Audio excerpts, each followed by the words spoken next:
नमस्कार दोस्तों, स्वागत है आप सभी लोग का आपके अपने यूट्यूब चैनल लाइव बात पर। दोस्तों, जैसा कि आपको पता है कि प्रत्येक दिन शाम को 7 बजे से हम लोग assistant professor LT grade GIC lecturer और प्रीवियस ईयर क्वेश्चन पेपर को देखते हैं। दोस्तों, हम लोग ऐसे प्रश्नों का भी समावेश करते हैं जो महत्वपूर्ण है। दोस्तों, वही इकोनॉमिक्स जो हमारी दूसरी है, तो लाइव स्टडी इलाहाबाद के मोबाइल एप्लीकेशन होती है, इकोनॉमिक्स के कंप्लीट अर्थात थियरी की क्लास आपकी करनी है। तब तक आपको ऑब्जेक्टिव क्वेश्चन को सॉल्व करने में बहुत सारी कठिनाइयों का सामना करना पड़ता है। तो आप इस सभी रिक्वायरमेंट को ध्यान में रखते हुए आपको लाइव स्टडी इलाहाबाद के मोबाइल एप्लीकेशन सारे इकोनॉमिक्स के कॉन्सेप्ट पढ़ाए जा रहे हैं। यूपीटी का अलग दोनों में आप करवाई जा रही है, पूरा कॉन्सेप्ट पढ़ाया जा रहा है। साथ ही साथ कंप्लीट आपको किया जा रहा है कि आप हर बार अपना चयन कर सकते हैं। बहुत सारे माध्यम से आपको पता चल पाएगा कि आपकी क्या है और आपकी एग्जाम में किस प्रकार की प्रश्न आपका प्रीवियस ईयर क्वेश्चन पेपर भी कवर और इस दोस्तों आपका करेंट मतलब अगर जो आप एक बार एडमिशन लेते हैं तो ये हर कंटेंट को मैं provide life time it means एक बार एडमिशन हमेशा आप हमारे साथ आपको हर कंटेंट प्रोवाइड एडमिशन की फीस केवल और केवल 2000 रुपये पेमेंट करना होगा 94 15 8 फोन पे या पेटीएम के माध्यम से व्हाट्सएप नंबर सेंड करना। कोई भी इंक्वायरी हुआ कॉल कर सकते हैं, भी कर सकते हैं। झारखंड डिजिटल बैच स्टार्ट यहाँ पे आपको सारे कॉन्सेप्ट जाएंगे। ये सिर्फ फीस आपकी वही दोस्तों 2000 रुपये आप पेमेंट करके एडमिशन ले सकते हैं। आपको लाइफ टाइम वैलिडिटी के साथ टेंट भी साथ टेस्ट सीरीज तैयार कर दिया गया है। और आपके एग्जाम में देंगे 125 प्रश्न होंगे, लेकिन दोस्तों कॉन्सेप्ट की क्लास को अलग नोट्स लेने की जरूरत नहीं हो, अलग से आप जरूरत नहीं, अलग से आप क्वेश्चन पेपर आपको मिलने वाला है। वॉइस में दिक्कत आ रहा है, वॉइस में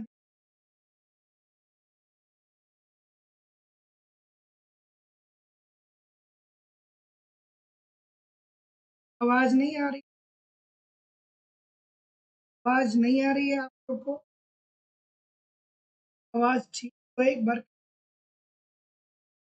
आवाज कम है, आ ही नहीं रहा है।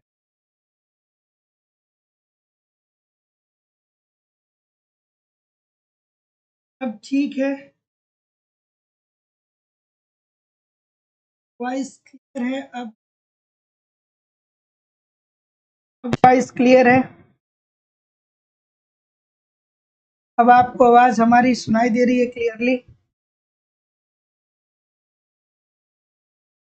चलिए एक बार कमेंट करके बताइए कि अब आवाज सुनाई दे रहा है।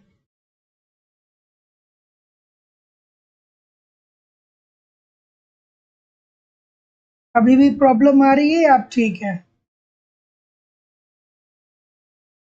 अभी भी प्रॉब्लम आ रही है वॉइस की या अब ठीक है? आवाज अब ठीक है या अभी भी प्रॉब्लम आ रही है?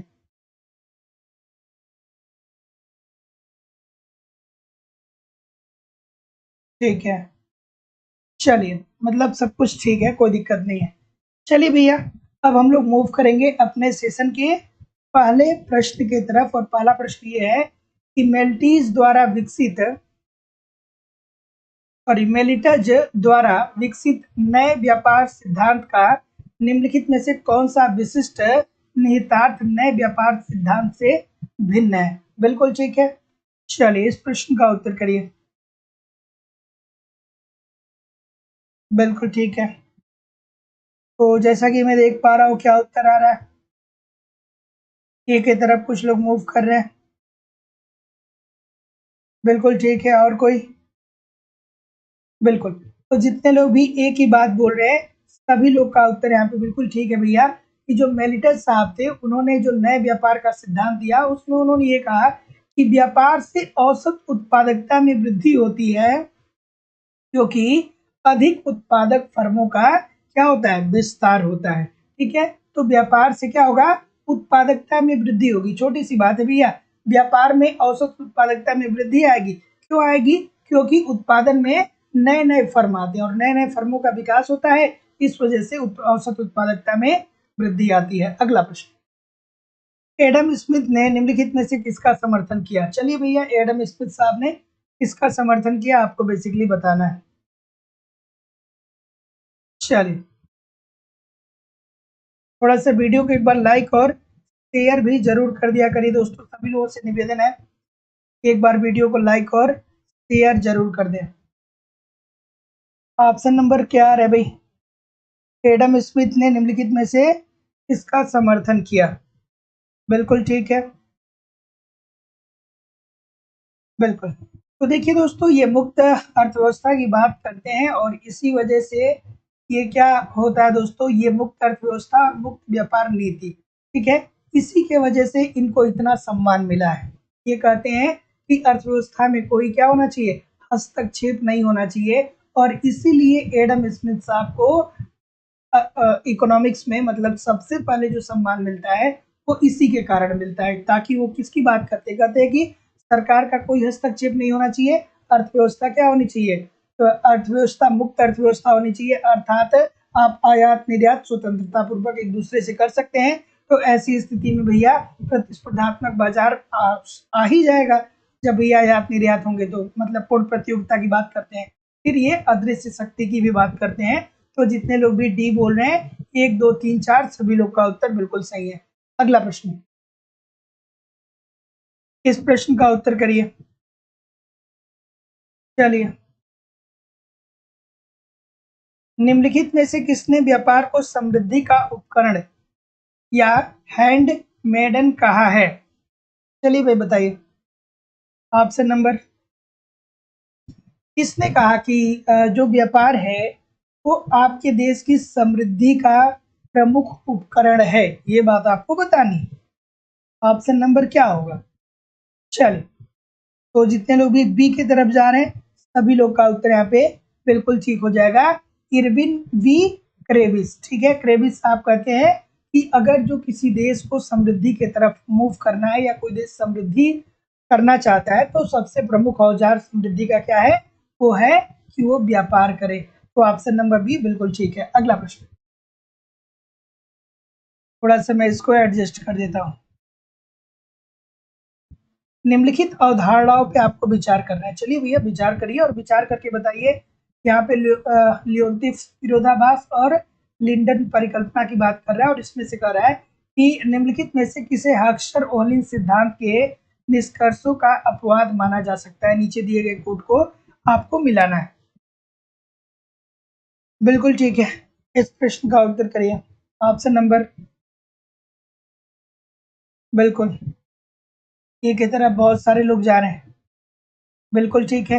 तो देखिए दोस्तों, हैशर ओहलिन सिद्धांत के निष्कर्षों का अपवाद माना जाता है। तो भैया, ये लियोन्तिफ विरोधाभास और लिंडर परिकल्पना, इन दोनों की बात करते हुए निष्कर्ष देते हैं दोस्तों। तो जितने लोग भी आई थिंक कि ए बोल रहे हैं, सभी लोग का उत्तर यहाँ पे बिल्कुल ठीक है। Option number A according to the question. A ही तो सभी लोग बोल रहे हैं ना? हाँ, ए अगर जो सभी लोग बोल रहे हैं तो बिल्कुल ठीक है। अगला प्रश्न, अभिकथन दिया गया है और तर्क दिया गया है। चलिए भाई बताइए, अभिकथन दिया गया है और तर्क दिया गया है। अभिकथन में दिया गया है कि व्यापार की आय शर्तों में सुधार का होना आयात की क्षमता में वृद्धि का सूचक है। क्या ये बात ठीक है? और अगर जो ये ठीक है, तो तर्क दिया गया है कि व्यापार की सतह वस्तु विनिमय व्यापार शर्तों में आयात की मात्रा से गुणा करके व्यापार की आय शर्तों को ज्ञात किया जा सकता है। क्या उत्तर होगा भैया? बिल्कुल ठीक है। ऑप्शन नंबर, जैसा कि मैं देख पा रहा हूँ, क्या कर रहे हैं भाई? बिल्कुल ठीक है।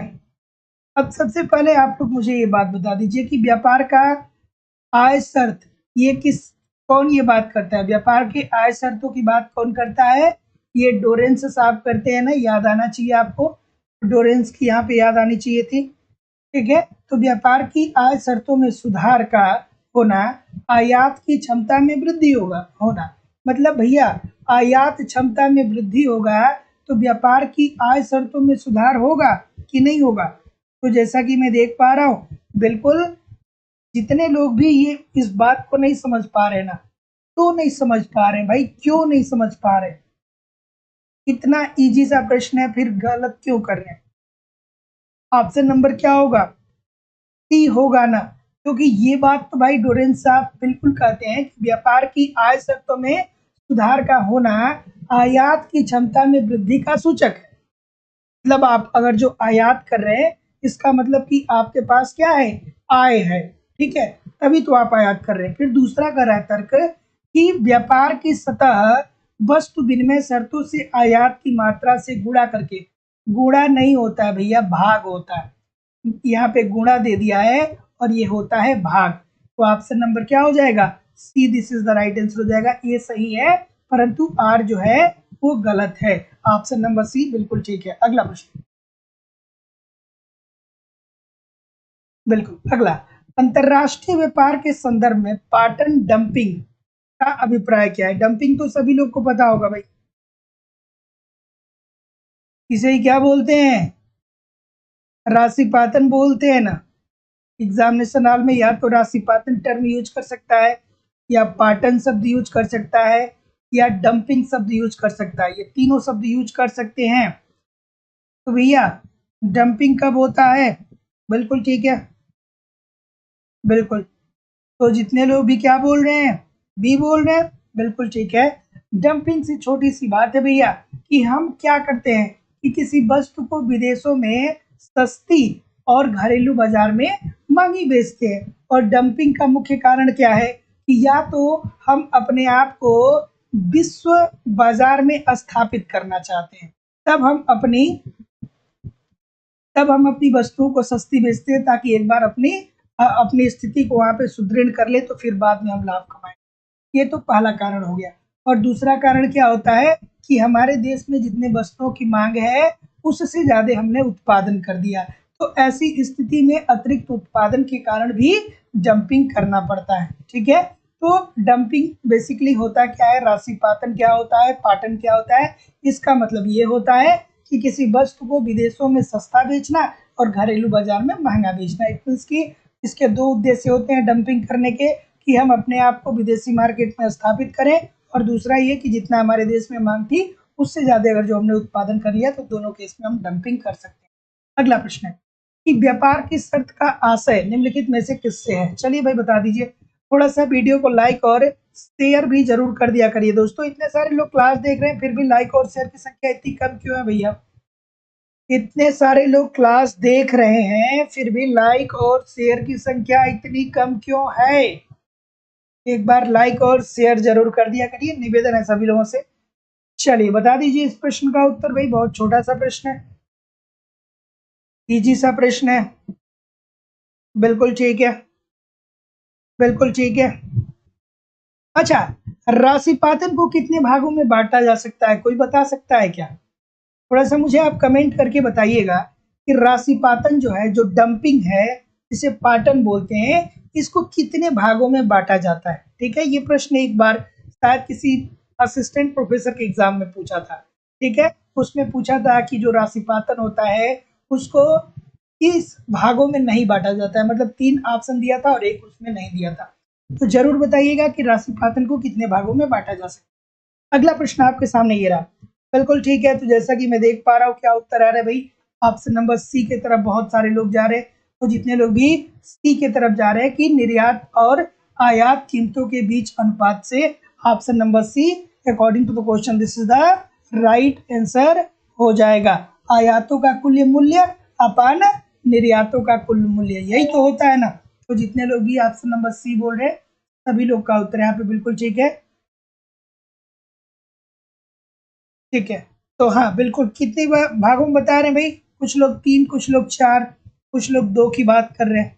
देखिए जितने लोग भी यहाँ पे 3 की बात कर रहे हैं सभी लोग का उत्तर बिल्कुल ठीक है। राशिपातन को 3 भागों में बांटा जाता है, आकस्मिक राशिपातन, लुटेरा राशिपातन और अस्थाई राशिपातन। ठीक है, इस बात को ध्यान से समझिएगा। आकस्मिक राशिपातन, लुटेरा राशिपातन और अस्थाई राशिपातन। ठीक है, अगला प्रश्न कि निम्नलिखित अवधारणाओं में से कौन सी धारणा अंतरराष्ट्रीय व्यापार की हेक्सर ओलिन प्रमेय में सर्वाधिक महत्वपूर्ण है? चलिए भैया, ये अच्छा सा प्रश्न है। निम्नलिखित धारणाओं में से कौन सी धारणा अंतरराष्ट्रीय व्यापार की हेक्सर ओलिन प्रमेय में सर्वाधिक महत्वपूर्ण? सर्वाधिक महत्वपूर्ण किसकी बात करते हैं भाई, बता दीजिए। ऑप्शन नंबर, बिल्कुल ठीक है, बिल्कुल ठीक है। क्या उत्तर आ रहा है भाई? बिल्कुल ठीक है। चलिए,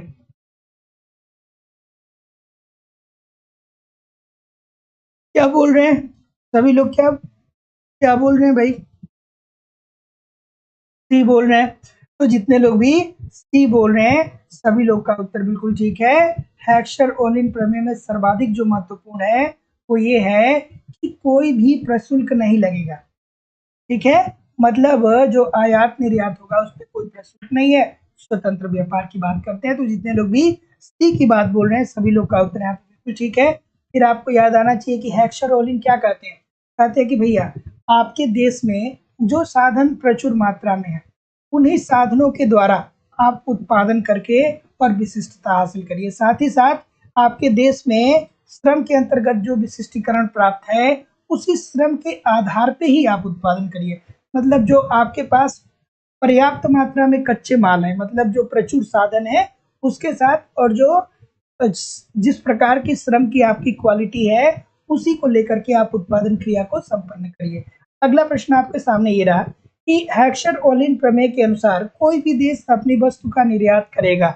चलिए थोड़ा आराम से करिएगा, बहुत अच्छा सा प्रश्न है। बिल्कुल ठीक है, ऑप्शन नंबर क्या होगा? सी बोल रहे हैं, बिल्कुल ठीक है।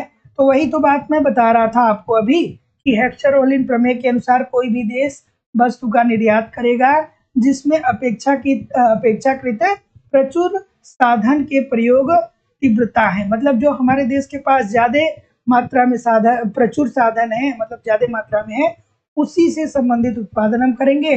और जिसमें अपेक्षाकृत सस्ते साधन के प्रयोग की तीव्रता है, बात ये भी ठीक है। तो ये दोनों बात जितने लोग भी बोल रहे हैं कि ए और बी दोनों आवश्यक है, सभी लोग का उत्तर यहाँ पे बिल्कुल ठीक है। यहाँ पे कभी कभी इसके स्थान पे श्रम दे देता है। अगला प्रश्न कि सूची 1 को सूची 2 के साथ सुमेलित करिए भाई। सूची 1 को सूची 2 के साथ आपको सुमेलित करना है। बिल्कुल ठीक है, सूची 1 को सूची 2 के साथ सुमेलित करना है। अंतरराष्ट्रीय व्यापार का आपूर्ति पक्ष की बात कौन करता है? मांग पक्ष की बात तो सबको पता होगा। मांग पक्ष की बात कौन याद आना चाहिए? एजवर्थ और मार्शल याद आ जाने चाहिए थे ना यहाँ पे। तो ये तो बहुत बच्चों वाला प्रश्न हो जाएगा आप लोग के लिए। मांग पक्ष की बात कौन कर सकता है? करता है मार्शल और एजवर्थ की बात करता है। फिर आपको यहाँ पे समझ में आना चाहिए कि अच्छा सर, हैबरलर साहब जो है ये अवसर लागत की बात करते हैं। उसके बाद आपूर्ति पक्ष की बात ये कौन करता है? ये डेविड रिकार्डो साहब करते हैं। और अंतरराष्ट्रीय व्यापार की वास्तविक लागत की बात जो है वो वास्टवेल तथा अल्फ्रेड मार्शल करते हैं।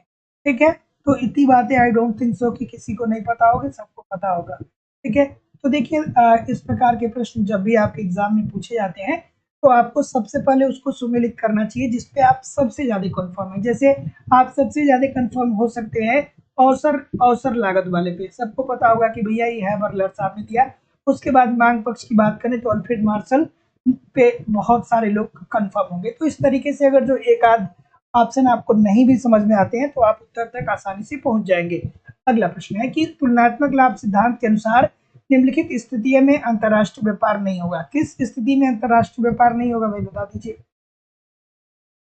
बिल्कुल ठीक है, बिल्कुल ठीक है, बढ़िया सा प्रश्न है। तुलनात्मक लागत सिद्धांत की बात कर रहा है। किसने दिया? तुलनात्मक लाभ सिद्धांत। याद आ रहा है? ये तो सबको पता होगा, है ना? तो क्या उत्तर होगा भाई? तुलनात्मक लाभ सिद्धांत के अनुसार निम्नलिखित स्थिति में अंतरराष्ट्रीय व्यापार नहीं होगा। किस स्थिति में अंतरराष्ट्रीय व्यापार नहीं होगा भैया? कि यदि जब दोनों देशों में उत्पादन की औसत लागत समान रहेगी तब व्यापार नहीं होगा। औसत लागत में भिन्नता के कारण ही व्यापार होता है, ठीक है? औसत लागत में भिन्नता के कारण ही क्या होता है? तुलनात्मक लाभ सिद्धांत के अंतर्गत यही तो कहा गया है ना कि दो देशों के उत्पादों में औसत लागत की भिन्नता के कारण एक देश दूसरे देश से व्यापार करते हैं। रिकार्डो साहब आपको याद आ जाने चाहिए थे, बच्चों वाली बात थी। अगला प्रश्न कि रिबेन की प्रमेय के अनुसार स्थिर सापेक्ष वस्तु कीमतों पर सिर्फ एक कारक निम्नलिखित में से उत्पादन में पूर्ण विस्तार की ओर प्रवृत्ति करता है। चलिए बताइए। रिबेजिनस्की प्रमेय के अनुसार स्थिर सापेक्ष वस्तु कीमतों पर सिर्फ एक कारक निम्नलिखित के उत्पादन में पूर्ण विस्तार की ओर प्रवृत्ति करता है। क्या उत्तर होगा भाई? बिल्कुल ठीक है। ये थोड़ा सा ठीक प्रश्न है, कुछ लोग सही करेंगे कि नहीं करेंगे? बिल्कुल ठीक है, बिल्कुल ठीक है।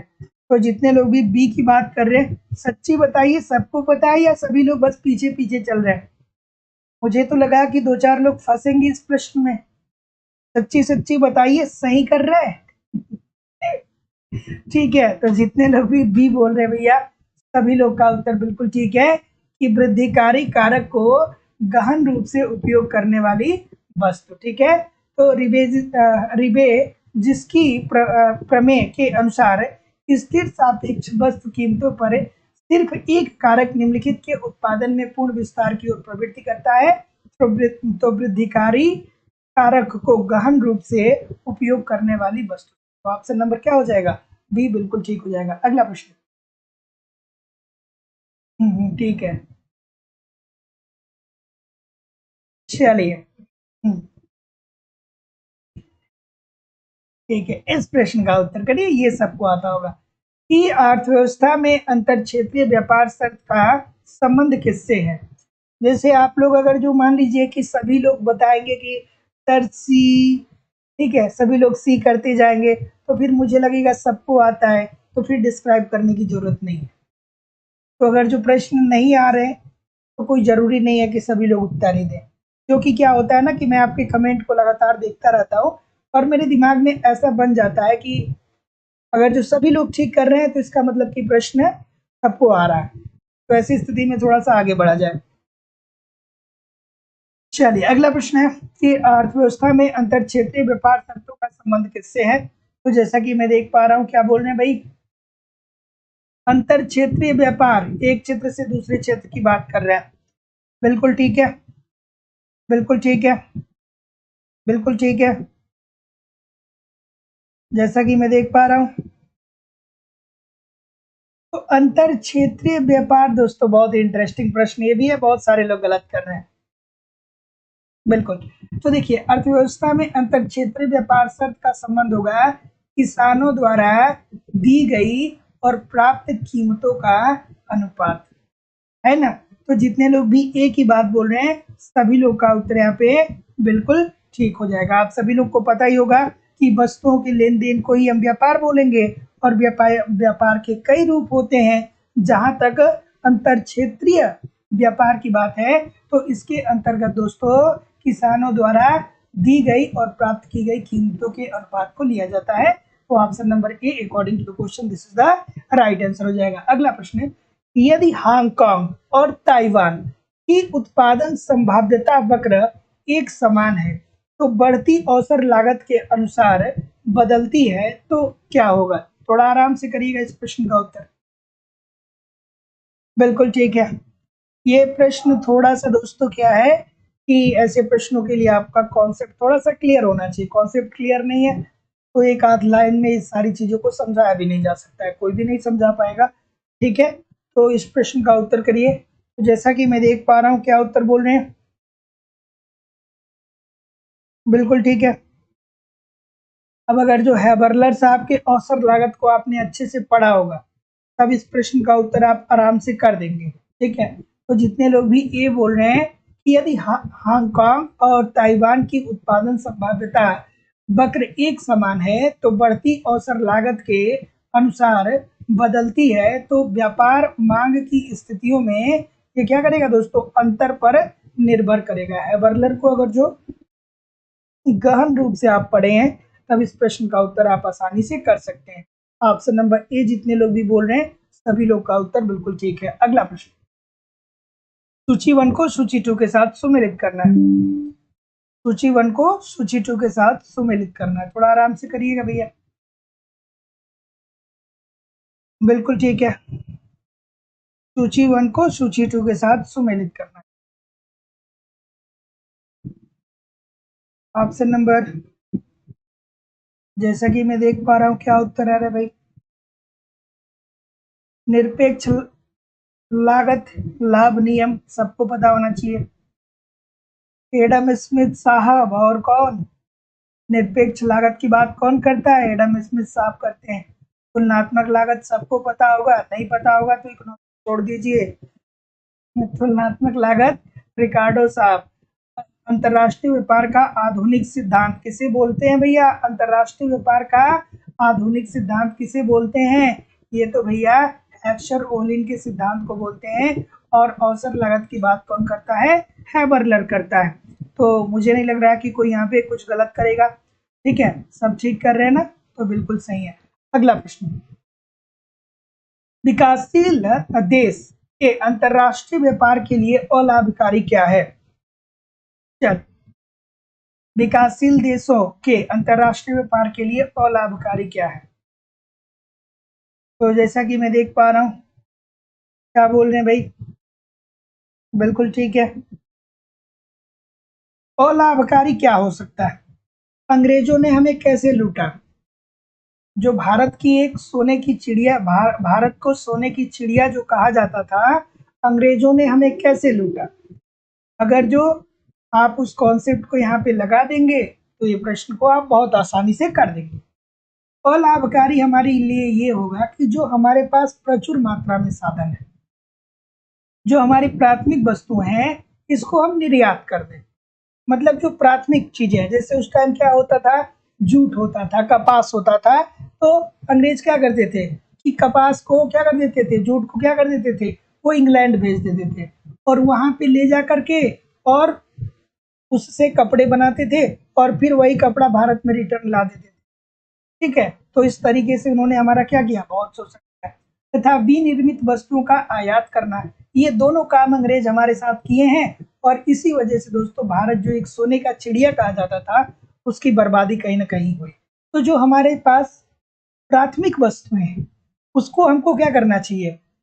उन प्राथमिक वस्तुओं की सहायता से हमको क्या करना चाहिए? उत्पादन करना चाहिए। और उत्पादन करने के परिणाम स्वरूप अपने देश के मांग की भी पूर्ति करनी चाहिए और इसको दूसरे देशों में भी ले जा करके बेचना चाहिए। तो ऑप्शन नंबर क्या हो जाएगा? C, this is the right answer हो जाएगा। बहुपक्षीय व्यापार पद्धति के मूल सिद्धांत क्या है? बताइए भाई। बहुपक्षीय व्यापार सिद्धांत, सॉरी, बहुपक्षीय व्यापार पद्धति के मूल सिद्धांत क्या है? थोड़ा सा वीडियो को लाइक शेयर कर दिया करिए भाई। भाई चलिए।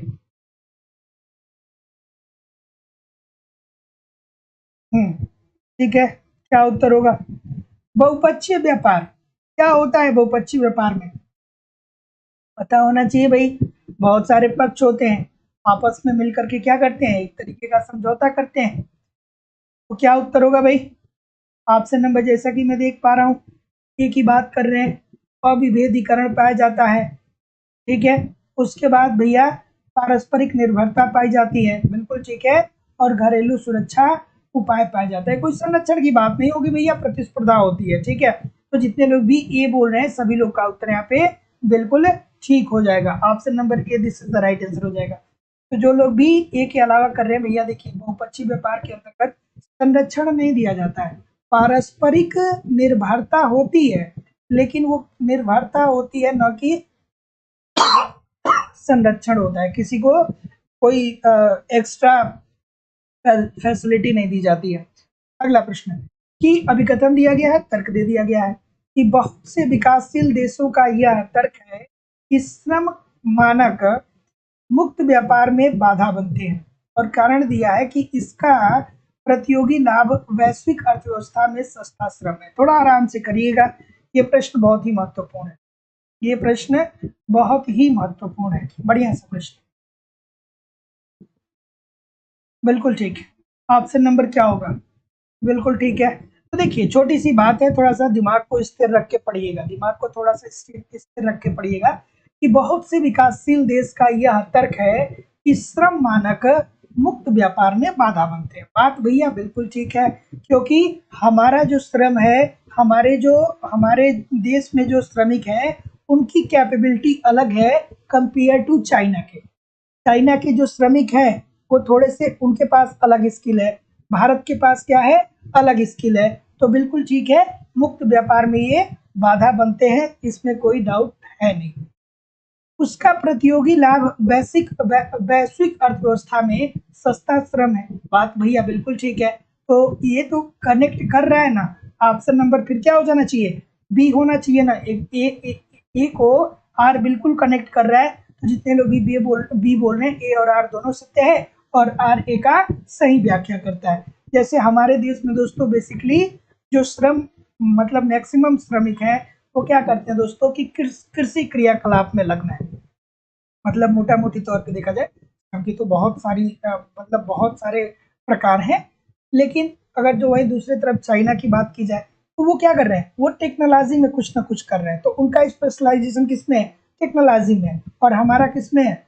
अभी भी इंडिया है तो टेक्नोलॉजी में भी है, लेकिन बेसिकली जनसंख्या का एक मुख्य तबका जो है वो प्राथमिक क्षेत्र में भी अभी भी लगा हुआ है। अगला प्रश्न है कि निम्नलिखित सिद्धांतों को उसके प्रतिपादन के कालानुसार क्रमबद्ध कीजिए और प्रदत्त कूट में से सही उत्तर का चयन करिए। अच्छा सा प्रश्न है भाई, थोड़ा सा आराम से इस प्रश्न का उत्तर करिएगा। बिल्कुल ठीक है। तो भैया एडम स्मिथ सबसे पहले आपको याद आने चाहिए, और एडम स्मिथ अगर जो आपको याद आ गए तो आपको निरपेक्ष लागत की बात याद आनी चाहिए थी 1776 में, ठीक है। तो ये क्या हो गया? एडम स्मिथ साहब हो गए। उसके बाद रिकार्डो साहब आते हैं भैया, तुलनात्मक लागत लाभ सिद्धांत की बात करते हैं 1817 में। उसके बाद दोस्तों साधन प्रचुरता सिद्धांत आता है, ये कब आता है? 1919 में। किसने साधन प्रचुरता सिद्धांत? दिमाग खुला होगा तो आया होगा कि ये भैया हेक्सर ओलिन की बात कर रहा है, दिमाग नहीं ओपन होगा तो नहीं आया होगा। और इन्हीं की क्रिटिसिज्म करते हुए लियोन्तिफ विरोधाभास आता है कब भैया? 1951 में, अर्थात हमारे देश को आजादी मिलने के बाद। तो जितने लोग भी क्या बोल रहे हैं, सी बोल रहे हैं, सभी लोग का उत्तर यहाँ पे बिल्कुल ठीक हो जाएगा। अगला, रिकार्डो के अंतरराष्ट्रीय व्यापार सिद्धांत में तुलनात्मक लागत लाभ का कारण किससे होता है? अभी बताइए।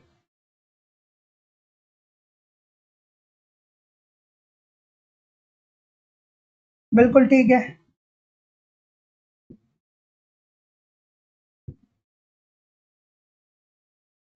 इस प्रश्न का उत्तर करें कि रिकार्डो के अंतरराष्ट्रीय व्यापार सिद्धांत में तुलनात्मक लागत लाभ इस कारण से होता है। किस कारण होता है?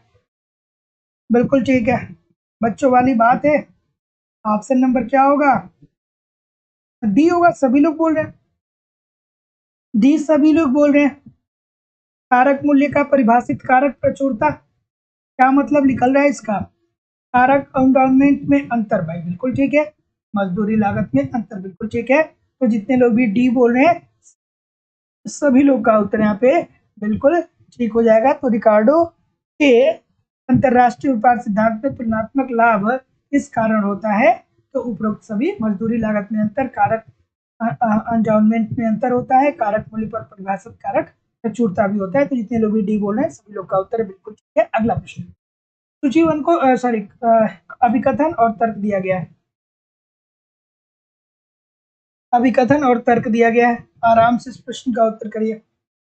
लियोन्तीफ पैराडॉक्स ने हेक्सर-ओह्लिन थ्योरी का खंडन किया, क्या ये बात ठीक है? भैया बहुत बार हमने देखा है कि लियोन्तीफ पैराडॉक्स ने हेक्सर-ओह्लिन थ्योरी का खंडन किया, बिल्कुल ठीक है। किस आधार पे खंडन किया? कि संयुक्त राज्य अमेरिका में श्रम सघन उत्पादनों का निर्यात करता है, और इसका उल्टा दोस्तों किसमें बताया गया था? हेक्सर-ओह्लिन थ्योरी के अंतर्गत बताया गया था। तो जितने लोग भी ए बोल रहे हैं, ए और आर दोनों सही है, और आर ए का सही स्पष्टीकरण भी कर रहा है, बिल्कुल ठीक है। अगला प्रश्न, अभिकथन और तर्क। अगेन ये प्रश्न आ गया, बहुत इंपॉर्टेंट है, थोड़ा आराम से करिएगा। और दोस्तों जो लोग भी हमारे साथ उत्तर प्रदेश और झारखंड से जुड़े हैं, आपकी जानकारी के लिए मैं बता दूं कि यूपी टीजीटी पीजीटी के लिए अलग बैच और झारखंड टीजीटी पीजीटी के लिए अलग बैच चल रहा है। दोस्तों ये मेरी जिम्मेदारी है कि आपको सभी तरीकों से इकोनॉमिक्स में जितने भी तरीके से आप तैयारी कर सकते हैं, हर तरीके से दोस्तों आपको तैयार किया जाए। लाइव स्टडी इलाहाबाद के मोबाइल एप्लीकेशन पे ए टू जेड इकोनॉमिक्स के सभी कॉन्सेप्ट को पढ़ाया जा रहा है। साथ ही साथ वहाँ पे दोस्तों आपको इकोनॉमिक्स के कंप्लीट नोट्स दिए जा रहे हैं, बहुत सारे टेस्ट सीरीज दिए जा रहे हैं, आपको प्रीवियस ईयर के क्वेश्चन पेपर और करंट भी कवर करा दिए जा रहे हैं। दोस्तों मैं जिम्मेदारी और विश्वास के साथ कर सकता हूँ कि अगर जो ईमानदारी से एप्लीकेशन पे पढ़ते रहे, यूट्यूब पे प्रैक्टिस करते रहे, तो आपको कहीं भी इधर उधर से कुछ कलेक्ट करने की जरूरत नहीं पड़ेगी। दोस्तों सब कुछ आपका कवर हो जाएगा। एडमिशन ओपन है, एडमिशन की जो फीस है वो केवल और केवल 2000 रुपये है। तो 2000 रुपये आपको इस नंबर पर पेमेंट करना होगा, गूगल पे, फोन पे या पेटीएम के माध्यम से, और इसका स्क्रीनशॉट दोस्तों आपको इसी व्हाट्सएप नंबर पर सेंड करना होगा। कोई भी इंक्वायरी होगी तो इस नंबर पे कॉल या व्हाट्सएप मैसेज कर सकते हैं। तो क्या उत्तर है भाई? ऑप्शन नंबर सी की तरफ बहुत सारे लोग जा रहे हैं, और कोई सी के अलावा? तो जितने लोग भी सी बोल रहे हैं सभी लोग का उत्तर बिल्कुल ठीक है कि जगदीश भगवती ने कहा कि एक देश अपनी समृद्धि प्रक्रिया में इमराइजिंग ग्रोथ और व्यापार शर्तों में अवनति का अनुभव करता है, और देश के निर्यातों के लिए मांग की आयलोच अधिक होती है। तो बिल्कुल ठीक है, ये एक दूसरे को डिफाइन भी कर रहा है। तो जितने लोग भी सी बोल रहे हैं सभी लोग का उत्तर यहाँ पे बिल्कुल ठीक हो जाएगा। ए और आर दोनों सत्य हैं, और आर ए का सही स्पष्टीकरण भी कर रहा है। अगला प्रश्न, व्यापार की एकल कारक शर्त किसके द्वारा दिया गया? किस सूत्र के द्वारा दिया गया, बेसिकली आपको बताना। चलिए, कौन याद आया? व्यापार की एकल कारक शर्त किसने दिया था? वाइनर साहब की याद आई कि नहीं आई? जैकब वाइनर, ठीक है, याद आना चाहिए था कि व्यापार की एकल कारक शर्त की बात करें तो ये किसने दिया था? जैकब वाइनर ने दिया था, बिल्कुल ठीक है। क्या बताया था उन्होंने, बताइए मुझे। बिल्कुल ठीक है, option number P X upon P M into Q X, बिल्कुल ठीक है। तो जितने लोग भी क्या बोल रहे हैं, क्या बोल रहे हैं भाई, क्या बोल रहे हैं? ये बोल रहे हैं, बिल्कुल ठीक है, ठीक है, ये बोल रहे हैं सभी लोग, ये सभी लोग बोल रहे हैं, हाँ ठीक है, ये सभी लोग बोल रहे हैं, तो बिल्कुल सही है। अगला प्रश्न, बाजार के सभी भागों में विनिमय दर को किसके द्वारा एक समान रखा जाता है? बाजार के जितने भी भाग हैं सभी भागों में विनिमय दर को एक समान रखा जाएगा, किसके द्वारा? चलिए भाई बता दीजिए मुझे। बिल्कुल ठीक है,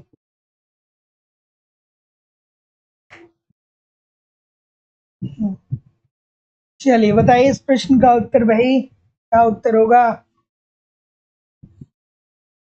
अच्छा, तैयारी कैसी चल रही है आप लोग की एग्जाम की? क्योंकि देखिए एग्जाम बहुत अब करीब आ जाएगा, ठीक है। तो नवंबर में ऐसी उम्मीद है कि आपका एग्जाम हो जाए, और जो परिस्थिति अभी दिख रही है थोड़ा बहुत डिले भी हो सकता है, लेकिन तैयारी कैसी चल रही है? संतोषजनक चल रही है?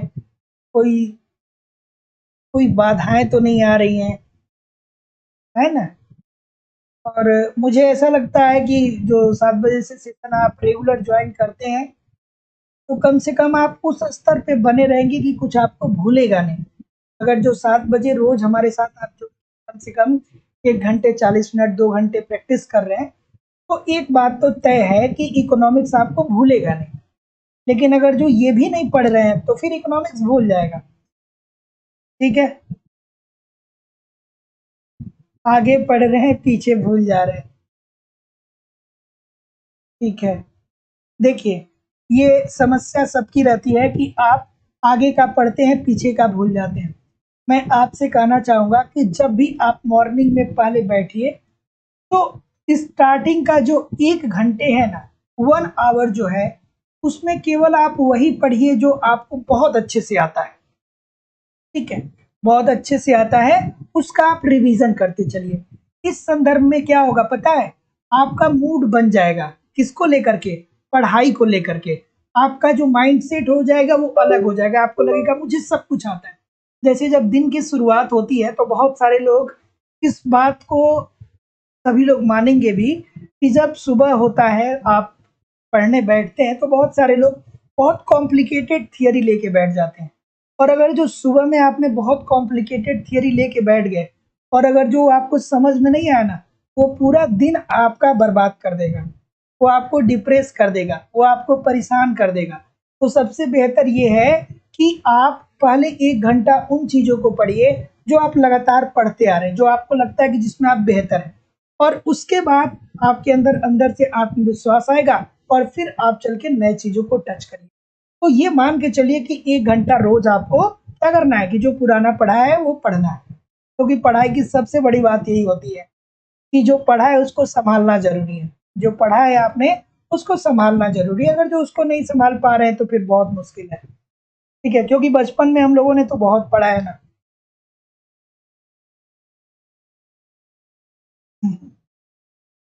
ठीक है, क्या बोल रहे हैं? चलिए।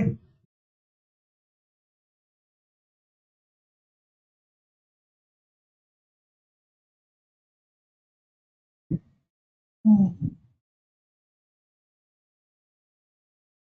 ठीक है।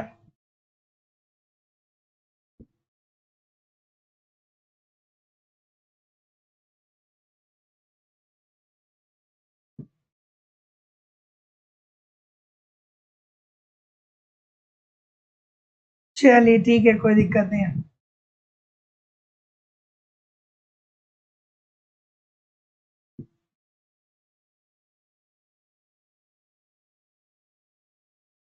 चलिए ठीक है, अगले प्रश्न की तरफ मूव करेंगे।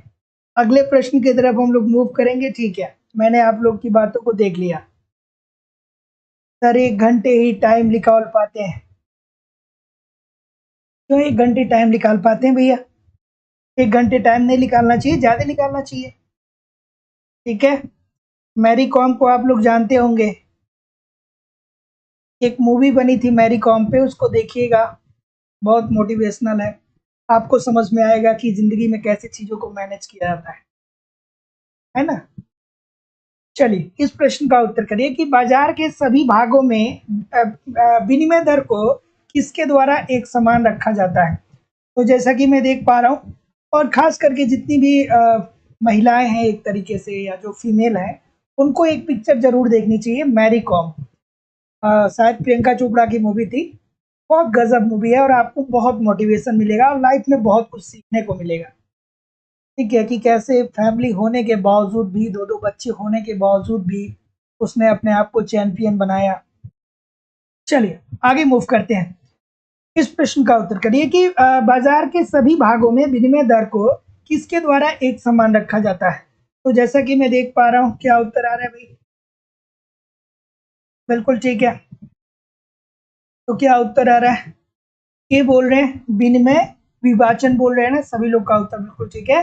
तो बाजार के सभी भागों में विनिमय दर को किसके द्वारा एक समान रखा जाता है? तो ये होता है दोस्तों विनिमय विभाजन। Option number A according to the question this is the right answer हो जाएगा। अगला प्रश्न। ठीक है, चलिए इस प्रश्न का उत्तर करिए।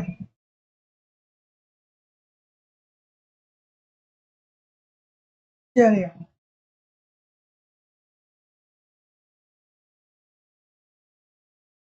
चलिए, व्यापार विक्षेप का अभिप्राय निर्यात का उस देश को मुड़ जाना है जो स्वतंत्र व्यापार क्षेत्र में स्थित है, जहां निम्नलिखित है। चलिए, बढ़िया सा प्रश्न है। बिल्कुल ठीक है।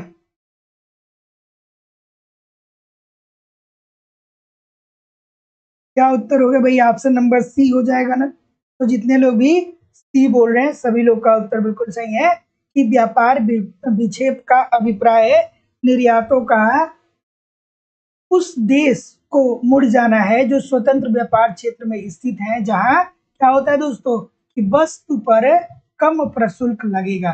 Option number C according to the question this is the right answer हो जाएगा। तो व्यापार विपेक्ष का अभिप्राय निर्यातों का उस देश की ओर मुड़ जाना है जो स्वतंत्र व्यापार क्षेत्र में स्थित है, जहां क्या हुआ दोस्तों वस्तु पर कम प्रशुल्क होगा। बिल्कुल ठीक है। अगला अगेन अभिकथन और तर्क आ गया भाई। आज ये प्रश्न बहुत परेशान करेगा आप लोग को। चलिए कि अभिकथन दे दिया गया और तर्क दे दिया गया। क्या उत्तर होगा भाई? अभिकथन और तर्क। तो जैसा कि मैं देख पा रहा हूं, बिल्कुल ठीक है। इस प्रश्न का उत्तर सभी लोग करिए। अभिकथन और तर्क यहाँ पे दे दिया गया है दोस्तों।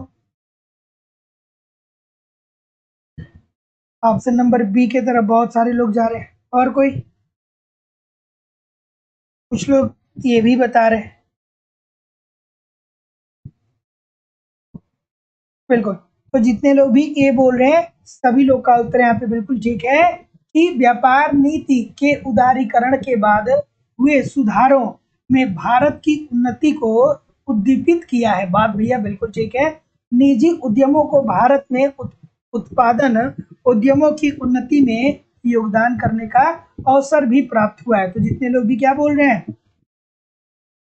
जितने लोग भी ए बोल रहे हैं सभी लोग का उत्तर बिल्कुल ठीक है। ए और आर दोनों सही है, परंतु आर ए का सही स्पष्टीकरण भी कर रहा है। तो देखिए दोस्तों, मनमोहन सिंह जी को हम लोग इसीलिए तो इतना महत्वपूर्ण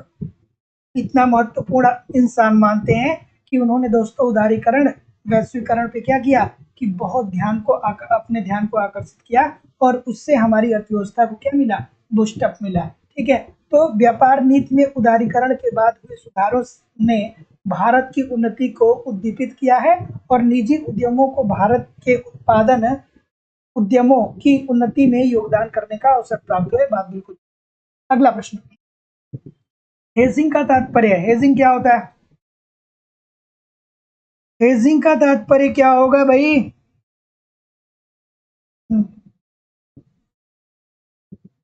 हेजिंग का तात्पर्य क्या होगा? हेजिंग का तात्पर्य क्या होगा? इस प्रश्न का उत्तर करिए। बिल्कुल ठीक है। बिल्कुल ठीक है। तो हेजिंग का तात्पर्य भैया यही होता है कि हम अपने आप को विदेशी विनिमय जोखिमों से कवर करते हैं। ठीक है। हमको लगता है कि हम अब विदेशी विनिमय में जो जोखिम है उससे हमको हानि हो सकती है, तो उसको कवर करने के लिए क्या करते हैं? हेजिंग का प्रयोग करते हैं। तो जितने लोग भी बी बोल रहे हैं ठीक बोल रहे हैं। देश के द्वारा आयात पर परिणात्मक प्रतिबंध किस ओर प्रवृत्ति करते हैं? थोड़ा आराम से करिएगा। बिल्कुल ठीक है कि देश के द्वारा आयात पर परिणात्मक प्रतिबंध किस ओर प्रवृत्ति करते हैं। ठीक है। किसी को ये नहीं कहना चाहिए कि तुम इतना पढ़ रहे हो या तुम इतनी पढ़ रही हो, तुम्हारा सिलेक्शन पक्का है। ठीक है। क्योंकि फिर उसके दिमाग में बहुत सारी चीजें चलने लगती है और कहीं ना कहीं कभी कभी बहुत डिमोटिवेट करता है ये पॉइंट। थोड़ी देर मोटिवेट करता है, बाद में डिमोटिवेट करता है। चलिए क्या उत्तर होगा भाई? ऑप्शन नंबर क्या बोल रहे हैं? देखिए, परिणात्मक प्रतिबंध लगाया जाएगा। इसका मतलब कि क्या होगा कि सरकार क्या करेगा? एक मात्रा निर्धारित करेगा। परिणात्मक मतलब जिसको मापा जा सके। वो कहेगा कि सर ऐसा है कि हम आपसे केवल और केवल 5,000 करोड़ रुपए की ही वस्तुओं को लेंगे, उससे ज्यादा नहीं लेंगे। या हम 5,000 क्विंटल ही वस्तुओं को लेंगे, उससे ज्यादा नहीं लेंगे। तो भैया इससे क्या होगा? आयातित उत्पादों की आपूर्ति में क्या हो जाएगा? ह्रास हो जाएगा। तो जितने लोग भी बी बोल रहे हैं सभी लोग का उत्तर यहाँ पे बिल्कुल ठीक हो जाएगा। Option number D according to the question this is the right answer हो जाएगा। देश के आयात पर परिणात्मक प्रतिबंध किस ओर प्रवृत्ति करता है? तो दोस्तों ये हो गया आयातित उत्पादों की आपूर्ति में ह्रास। क्या होगा भैया? कोटा हम निर्धारित करेंगे, ठीक है, हम कोटा को निर्धारित करेंगे। और जो भैया क्या होता है प्रशुल्क होता है, ये किस में आ जाएगा? प्रशुल्क किस में आ जाएगा? प्रशुल्क परिणात्मक के अंतर्गत नहीं आएगा, परिणात्मक के अंतर्गत कोटा आएगा। तो प्रशुल्क किसके अंदर आएगा भाई, बता दीजिए मुझे। अगला प्रश्न आ गया कि संरक्षणवादी टैरिफ तथा कोटे बहुधा क्या करते हैं? बिल्कुल ठीक है, बिल्कुल ठीक है। अगला प्रश्न आपके सामने ये रहा, बिल्कुल ठीक है, बिल्कुल ठीक है।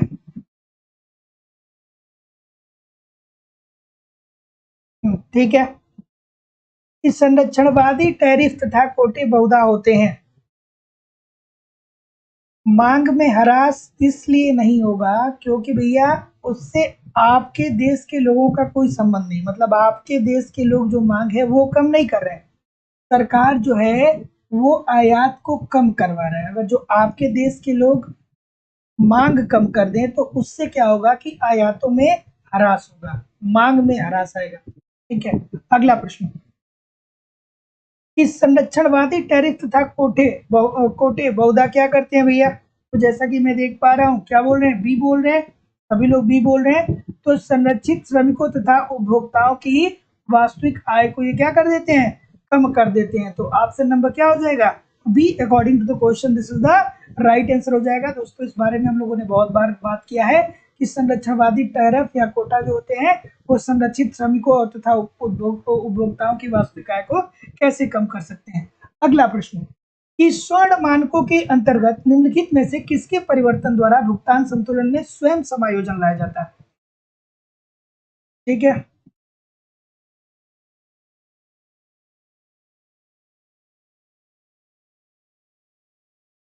चलिए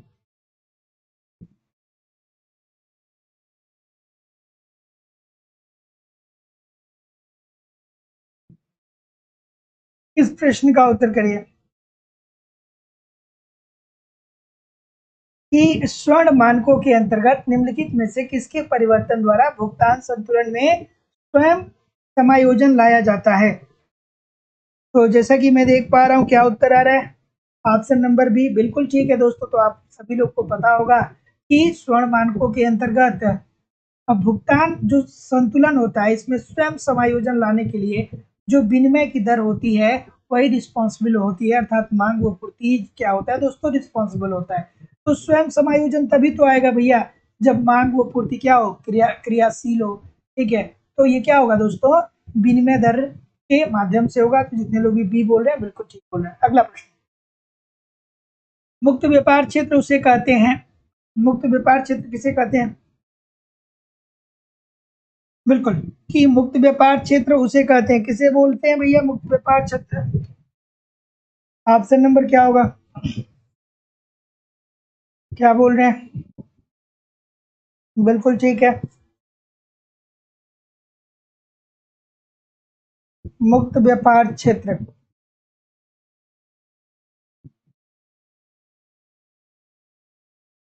बिल्कुल, तो मुक्त व्यापार क्षेत्र में क्या होता है भैया? छोटी सी बात है, कुछ महानुभाव सी बोल रहे हैं। सी जो लोग बोल रहे हैं ना, क्यों सी बोल रहे हैं भैया? क्या सी में आपको ऐसा दिख गया कि जो आपको ए में नहीं दिखा? मुक्त व्यापार के अंतर्गत हम लोग यही तो पढ़ते हैं ना कि व्यापार बिना, जहां बिना नियंत्रण के व्यापार होगा, किसी का नियंत्रण नहीं होगा, सरकार का कोई नियंत्रण नहीं होगा, आप आयात और निर्यात स्वतंत्रता के साथ कर सकते हैं, सरकार कोई हस्तक्षेप नहीं करेगा, कोई प्रशुल्क नहीं लगेगा, कोई कोटा नहीं लगेगा। तो ऑप्शन नंबर ए होगा ना, बहुत ज्यादा सोचने लगे क्या? ठीक है, तो ऑप्शन नंबर ए जितने लोग भी बोल रहे हैं बिल्कुल ठीक है। अगला, अंतरराष्ट्रीय विदेशी विनिमय लेन देन में पेशबंदी का उद्देश्य क्या है? चलिए पेशबंदी का उद्देश्य क्या होता है भाई, बता दीजिए मुझे, क्या उत्तर होगा? बिल्कुल ठीक है, बहुत सारे लोग बहुत ज्यादा गहन अध्ययन करने लगते हैं। जब बहुत ज्यादा गहन अध्ययन करेंगे तो भी प्रश्नों के गलत होने के चांसेस बढ़ जाते हैं। अंतर्राष्ट्रीय विदेशी विनिमय लेन देन में पेशबंदी का उद्देश्य क्या होता है? चलिए भाई बता दीजिए मुझे। तो जैसा कि मैं देख पा रहा हूँ बी बोल रहे हैं, तो जितने लोग भी बी बोल रहे हैं कि पेशबंदी का उद्देश्य ये होता है कि हम अपने को विदेशी विनिमय में जोखिमों को सुरक्षित करना। तो option number B according to the question this is the right answer हो जाएगा कि अंतर्राष्ट्रीय विदेशी विनिमय लेन देन में पेशबंदी का उद्देश्य होता है विदेशी विनिमय में जोखिमों को सुरक्षित करना। अगला प्रश्न, भारतीय रुपए का द्वितीय अवमूल्यन कब हुआ? प्रथम, द्वितीय, तृतीय, तीनों लिखिएगा, थोड़ा सा कमेंट करके मुझे बताइएगा। चलिए, कि भारतीय रुपए का द्वितीय अवमूल्यन कब हुआ? कितनी बार अवमूल्यन अभी तक हुआ है भैया, बता दीजिए थोड़ा सा कमेंट करके मुझे। बिल्कुल ठीक है, पहला तो हुआ था कब? पहला कब हुआ था? पहला कब हुआ था भैया? 20 सितंबर 1949 में हुआ था पहला अवमूल्यन। दूसरा अवमूल्यन कब हुआ था? 1966 में। और तीसरा अवमूल्यन कब हुआ था? 1991 में। 1991 वाला जो अवमूल्यन था वो कितने चरण में हुआ था? कमेंट करके जरूर बताइएगा कि 1991 का जो अवमूल्यन था वो कितने चरण में हुआ था। तो जितने लोग भी यहाँ पे दूसरे की बात बोल रहे हैं तो सी this is the right answer हो जाएगा। तो दोस्तों आपसे प्रश्न पूछता है कि भारतीय रुपए का प्रथम बार अवमूल्यन कब हुआ? तो प्रथम बार अवमूल्यन 1949 में हुआ। दूसरी बार अवमूल्यन कब हुआ? तो 1966 में। तीसरी बार अवमूल्यन हुआ तो 1991 में हुआ। ठीक है, और कितने चरण में हुआ था? 2 चरण में हुआ था, एक बार 10%, दूसरा बार 5%। अगला प्रश्न, कि अभ्यांश व प्रशुल्क के संदर्भ में निम्न कथनों पे आप विचार करिए और विचार करके आपको बताना। अभ्यांश और प्रशुल्क, फिर आपको दिमाग में आना चाहिए अच्छा सर ये अभ्यांश और प्रशुल्क का मतलब क्या है? तो भैया अभ्यांश और प्रशुल्क का मतलब ये है कि जब गवर्नमेंट क्या करती है कि आयातित निर्यातित वस्तुओं पे क्या करता है? टैक्स लगाता है। तो आयात और निर्यात की वस्तुओं पे जो टैक्स लगाया जाता है उसे ही हम प्रशुल्क बोलते हैं। और अभ्यांश क्या होता है भैया? अर्थात ये कोटा क्या होता है कि सरकार कहता है कि हम क्या करेंगे कि एक निश्चित मात्रा में ही आपको निर्यात आयात करने देंगे, उससे ज्यादा नहीं करना। चलिए भाई बता दीजिए। बिल्कुल ठीक है, ऑप्शन नंबर क्या बोल रहे हैं? ये बोल रहे हैं सभी लोग, बिल्कुल ठीक बोल रहे हैं। अगर जो ये बोल रहे हैं तो अभ्यांश व प्रशुल्क निम्नलिखित अभ्यांश व प्रशुल्क के संदर्भ में निम्न कथनों पर विचार करिए। और ये कह रहा है कि ये घरेलू कीमतों को विश्व कीमत में ऊंचे स्तर पे रखते हैं। बात दोस्तों ये 100% ठीक है। यह उपभोक्ता कल्याण में वृद्धि करते हैं। नहीं भैया, प्रशुल्क जो होगा ये उपभोक्ता कल्याण में वृद्धि नहीं करेगा। बिल्कुल ठीक है। यह घरेलू कीमतों को विश्व कीमत से नीचा रखते हैं। नहीं भाई, जब ऊपर रखते हैं तो नीचा क्यों रखेंगे? ये लोग भी ये बोल रहे हैं, सभी लोग का उत्तर बिल्कुल ठीक हो जाएगा। और आप कहेंगे कि सर जी कल्याण में वृद्धि क्यों नहीं करते हैं? तो जो हमारे लिए लाभकारी वस्तुएं होती हैं, जो हमारे समाज के लिए लाभकारी वस्तुएं होती हैं, तो उस पर गवर्नमेंट प्रशुल्क नहीं लगाया जाता है। इसीलिए कहा जाता है कि सरकार को विदेशी व्यापार के अंतर्गत विवेकपूर्ण प्रशुल्क लगाना चाहिए कि जो वस्तु हमारे लिए आवश्यक है उस पे अगर जो वो वस्तुएं हम अपने देश में आयात कर रहे हैं तो उसमें ज्यादा आपको प्रशुल्क नहीं लगाना चाहिए। लेकिन जो वस्तुएं हमारे लिए बहुत ज्यादा जरूरी नहीं है लेकिन फिर भी वो हमारे देश में आ रही है और हमारे देश के लोग लाइक कर रहे हैं तो उस पर आप प्रशुल्क भारी मात्रा में लगा दीजिए। जैसे रोलेक्स की घड़ी आती है, वो बहुत ज्यादा जरूरी नहीं है लेकिन बहुत सारे लोग शौकीन होते हैं, उसको पहनते हैं, तो उस पर गवर्नमेंट भारी मात्रा में प्रशुल्क लगाती है। अगला प्रश्न, कि क्रय शक्ति क्षमता सिद्धांत की आलोचना में से एक महत्वपूर्ण आलोचना यह है कि कौन सी आलोचना है भाई? बिल्कुल ठीक है, किसकी याद आनी चाहिए? गुडसॉफ कैसल साहब की याद आनी चाहिए। नहीं आई? 1920 में। ठीक है, क्रय शक्ति क्षमता सिद्धांत किसने दिया? गुडसॉफ कैसल ने दिया था दोस्तों। ठीक है, क्या कहा था? उन्होंने कहा था कि दो देशों के बीच विनिमय दर को उसके सापेक्ष कीमत स्तर के द्वारा निर्धारित किया जाता है। तो जैसा कि मैं देख पा रहा हूँ बी आप लोग बोल रहे हैं, बिल्कुल ठीक बोल रहे हैं कि विभिन्न देशों की क्रय शक्ति का सही सही तुलना करना दोस्तों क्या है? कठिन है। तो option number B according to the question this is the right answer हो जाएगा। तो दोस्तों आपको याद रखना है कि क्रय शक्ति क्षमता का सिद्धांत किसने दिया था? गुडसाव कैसल साहब ने दिया था। और ये क्रय शक्ति क्षमता सिद्धांत हमें क्या कहता है? ये बताता है कि दो देशों के बीच विनिमय दर को उसके सापेक्ष कीमत स्तर के द्वारा निर्धारित किया जाता है। और इसकी आलोचना इसलिए की जाती है ताकि विभिन्न देशों की क्रय शक्ति का सही अनुमान करना क्या है? कठिन है। Option number C B this is the right answer हो जाएगा। अगला प्रश्न, इस प्रश्न का उत्तर करिए। हाँ ठीक है, इस प्रश्न का उत्तर करिए।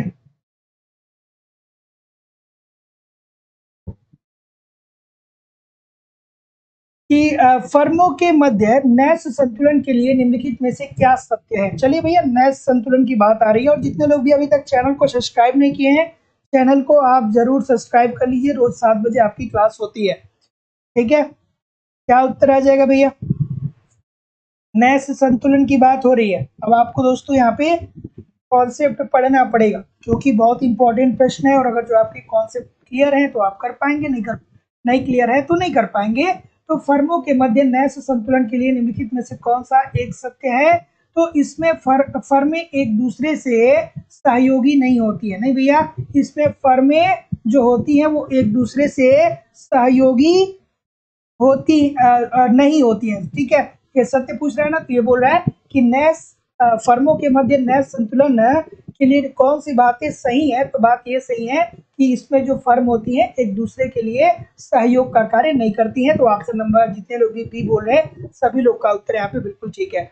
और दोस्तों देखिए, मैं आप लोगों से कह रहा हूँ, ये मेरी जिम्मेदारी है कि आपका कंप्लीट इकोनॉमिक्स तैयार होगा दोस्तों। बस जितना मैं कह रहा हूँ उतना आप करते जाइए। जो लोग भी लाइव स्टडी इलाहाबाद के मोबाइल एप्लीकेशन पे एडमिशन लिए हैं या जो लोग भी लेने जा रहे हैं, तो दोस्तों मैं आपसे बता रहा हूँ कि कम से कम आप 1 घंटे कॉन्सेप्ट की क्लास को रोज पढ़ा करिए। 1 घंटे लाइव क्लास आपकी अल्टरनेट डे पे 1 बजे होती है इकोनॉमिक्स की, ठीक है।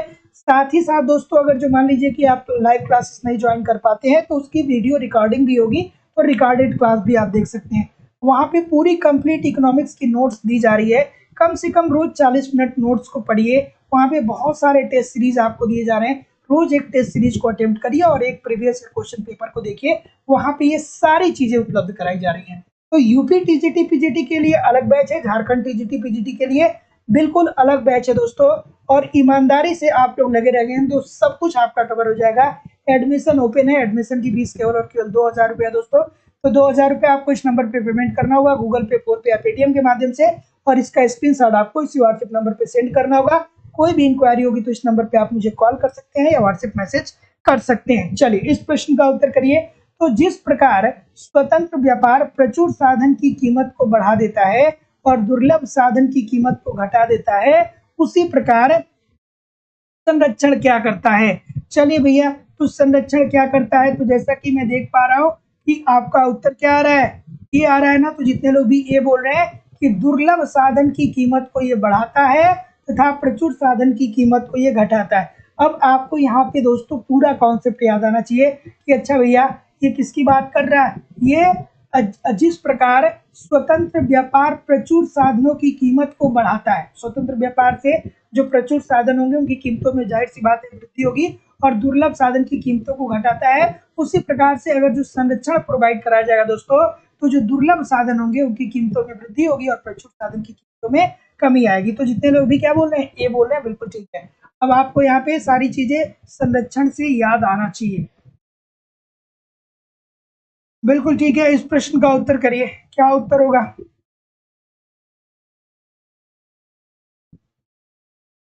बिल्कुल ठीक है। अनुकूलतम प्रशुल्क दर वह है जो, अनुकूलतम प्रशुल्क क्या होता है भाई? ये तो हमने बहुत बार आपको कहा है। मतलब सरकार आयात और निर्यात पे कर इस प्रकार से लगाए कि उसे हम अनुकूलतम प्रशुल्क बोले। प्रशुल्क क्या है? कि आयात और निर्यात करने वाली वस्तुओं पे गवर्नमेंट के द्वारा जो टैक्स लगाया जाता है उसे हम प्रशुल्क बोलते हैं। तो अनुकूलतम प्रशुल्क से आशय भैया ये होता है कि प्रशुल्क से होने वाले लाभ को ये क्या करे? अधिकतम करे। मतलब सरकार ऐसा प्रशुल्क लगाए जिससे लोगों के कल्याण में वृद्धि हो, लोगों के लाभ में वृद्धि हो। तो ऑप्शन नंबर क्या हो जाएगा? ये this is the right answer हो जाएगा। रोजगार में प्रारंभिक प्रत्यक्ष वृद्धि के प्रभाव स्वरूप कुल रोजगार में कई गुना वृद्धि होती है, ये संबंध किसने प्रतिपादित किया? चलिए, जितने लोग भी अभी तक चैनल को सब्सक्राइब नहीं किए, चैनल को सब्सक्राइब करके बेल आइकन को दबा दीजिए। प्रत्येक दिन शाम को 7 बजे से आपकी क्लास यूट्यूब पे होती है और एप्लीकेशन पे 1 बजे से आपकी कॉन्सेप्ट की क्लास होती है। अगर जो आप लाइव नहीं ज्वाइन कर पाएंगे तो रिकॉर्डेड क्लास भी आपको मिलेगी। चलिए, इस प्रश्न का उत्तर करिए और थोड़ा सा लाइक किया करिए भाई, इतने सारे लोग हैं, फिर लाइक क्यों, शेयर क्यों इतना कम है, बताइए। क्या उत्तर हो जाएगा? कल कल के ही इकोनॉमिक्स के कॉन्सेप्ट की क्लास में मैंने इसको बताया था। जब मैं गुणक पढ़ा रहा था आप लोग को, तो वहां पे मैंने आपको बताया था कि क्या बताया था, याद आया? Delta Y is equal to K into delta I. अगर जो निवेश में वृद्धि की जाएगी, अगर जो आप निवेश करेंगे अर्थव्यवस्था में, तो आपकी जो आय होगी उसमें के गुना वृद्धि हो जाएगी। ये बात किसने कहा था भैया? ये कहा था आरएफ कोहन के द्वारा कहा गया था, और इन्होंने रोजगार गुणक की बात की थी, और किन्स साहब ने किसकी बात की थी? निवेश गुणक की बात की थी। अगला सा प्रश्न आपके सामने ये रहा, इस प्रश्न का उत्तर करिए कि घरेलू उत्पादकों के लिए समान सुविधा उपलब्ध कराने के लिए निम्न में से किस नीति का प्रयोग नहीं किया जा सकता है? चलिए बताइए। बिल्कुल ठीक है।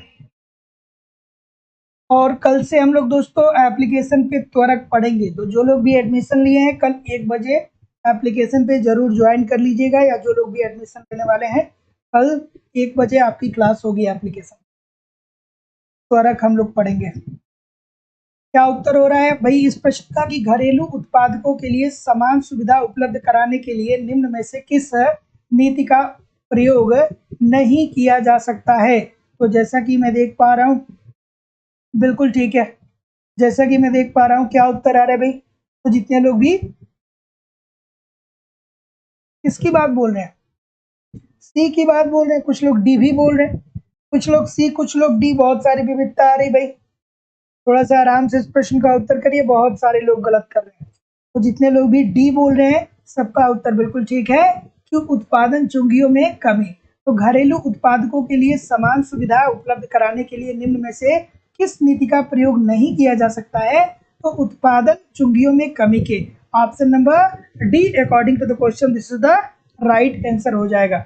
अगला प्रश्न, प्रशुल्क की वह दर जिसके आगे व्यापार की शर्त में सुधार होने से प्राप्त होने वाले लाभ की तुलना में व्यापार की मात्रा में कमी होने वाली हानि अधिक होने लगती है, इसे कहा जाता है। ठीक है, इस प्रश्न का उत्तर करिए। और देखिए, एक बात मैं आप सभी लोग को बता रहा हूँ दोस्तों, कि जो कॉन्सेप्ट की क्लास चल रही है ना, वो जब तक आपका एग्जाम नहीं हो जाता है तब तक चलती रहेगी। वहाँ पे मैं अब जैसे ही कोर्स कंप्लीट हो जाएगा, वैसे मैं कुछ ऐसे टॉपिकों को उठाऊंगा जहाँ से प्रश्न ज़्यादा बनते हैं और आपको जहाँ पे कंफ्यूजन ज़्यादा होता है। तो ऐसा नहीं है कि मैं बैच को ख़त्म करके दूसरा बैच स्टार्ट कर दूँ। जितनी भी क्लासेस अभी तक हुई हैं इकोनॉमिक्स के कॉन्सेप्ट के क्लासेस में, वो सारी क्लासेस क्लास नंबर 1 से एप्लीकेशन पे उपलब्ध हैं। आप ईमानदारी से एक एक दो दो वीडियो रोज देखते जाइए, जो लाइव क्लास हो रही है उसको करते जाइए। विश्वास मानिए दोस्तों कि मेरे द्वारा कोई भी कसर नहीं छोड़ी जाएगी, सब कुछ आपका कवर कराया जाएगा, बस आप ईमानदारी से पढ़ते रहिए। ठीक है, इस प्रश्न का उत्तर करिए कि प्रशुल्क की वह दर जिसके आगे व्यापार की शर्त में सुधार होने से प्राप्त होने वाले लाभ की तुलना में व्यापार की मात्रा में कमी से होने वाली हानि अधिक होने लगती है, इसे हम क्या बोलते हैं? तो जैसा कि मैं देख पा रहा हूँ, क्या बोल रहे हैं भाई, क्या बोल रहे हैं? ऑप्शन नंबर सी बोल रहे हैं ना। तो जितने लोग भी सी बोल रहे हैं, अनुकूलतम प्रशुल्क, सभी लोग का उत्तर बिल्कुल ठीक है। दिमाग को थोड़ा सा शांत करके पढ़ेंगे तो आराम से प्रश्न हो जाएगा।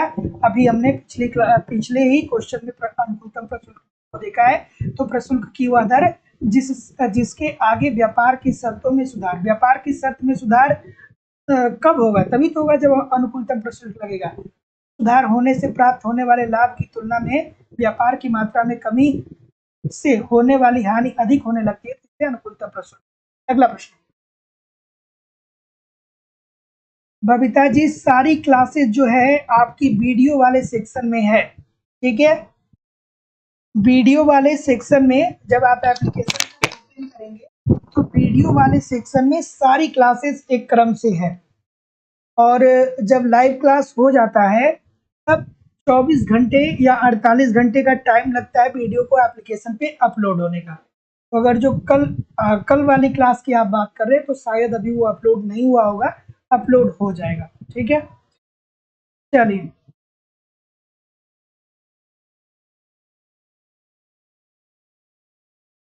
इस प्रश्न का उत्तर करिए कि सीमा संघ के व्यापार प्रत्यावर्तन प्रभाव का प्रदर्शन किया था, किसने किया था भैया?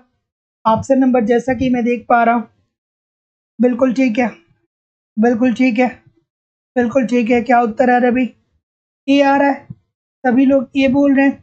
वाइनर साहब की बात बोल रहे हैं, जैकब वाइनर की बात बोल रहे हैं, बिल्कुल ठीक है।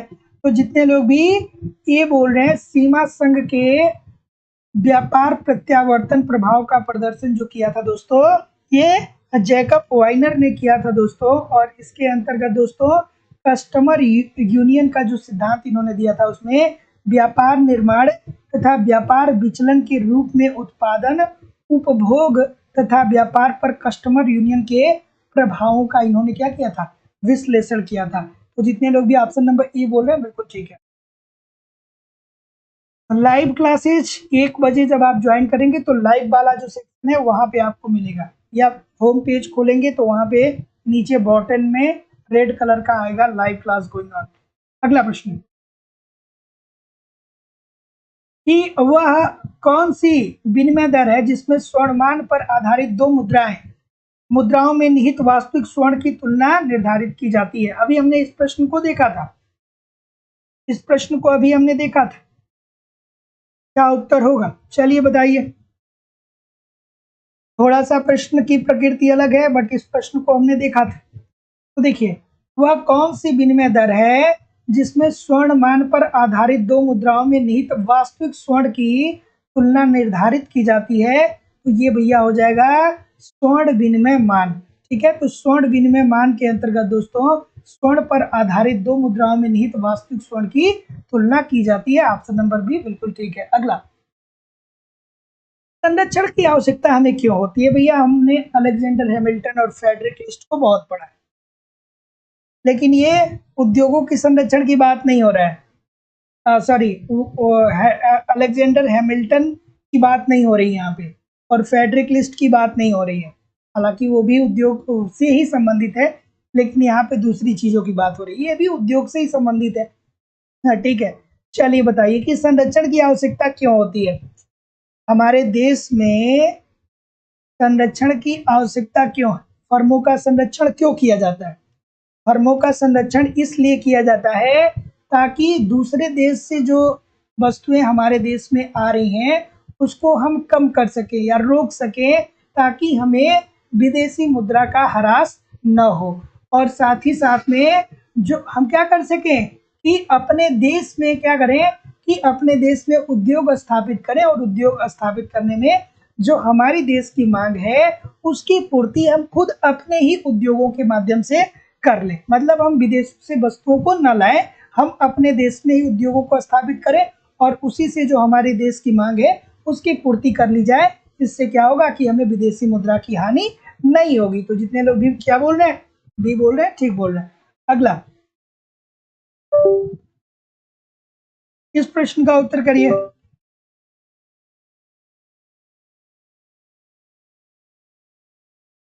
इस प्रश्न का उत्तर करिए भाई कि किस वर्ष में विदेशी विनिमय प्रबंधन अधिनियम प्रभावी हुआ?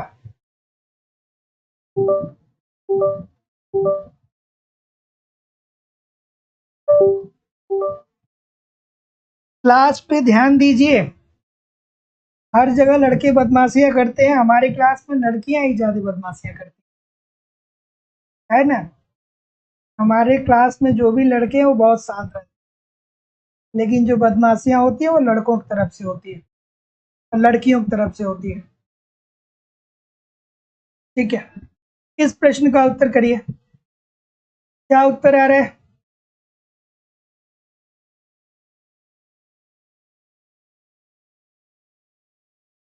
ठीक है,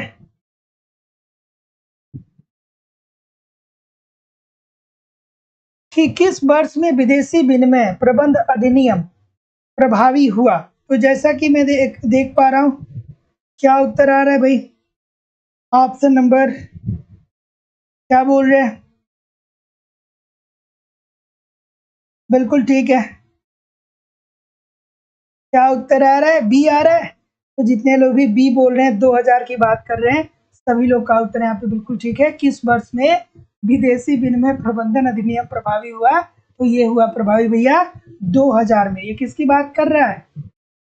फेमा। याद आ रहा है कि नहीं आ रहा है? फेमा की बात कर रहा है दोस्तों। तो ऑप्शन नंबर क्या हो जाएगा? बी बिल्कुल राइट आंसर हो जाएगा। और फेमा क्या करता है आप सबको पता होना चाहिए। फेमा का कार्य क्या है बताइए मुझे। ठीक है, बिल्कुल ठीक है। इसका उद्देश्य क्या है? इसका उद्देश्य यही तो है कि अंतर्राष्ट्रीय व्यापार तथा भुगतान को अधिक सुगम कैसे बनाया जाए, विदेशी विनिमय बाजार को कायम कैसे किया जाए, और विकास को सुव्यवस्थित कैसे आगे बढ़ाया जाए।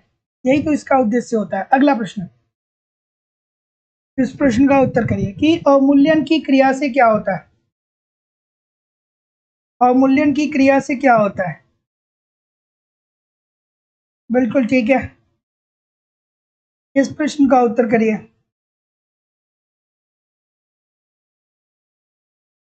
ऑप्शन नंबर,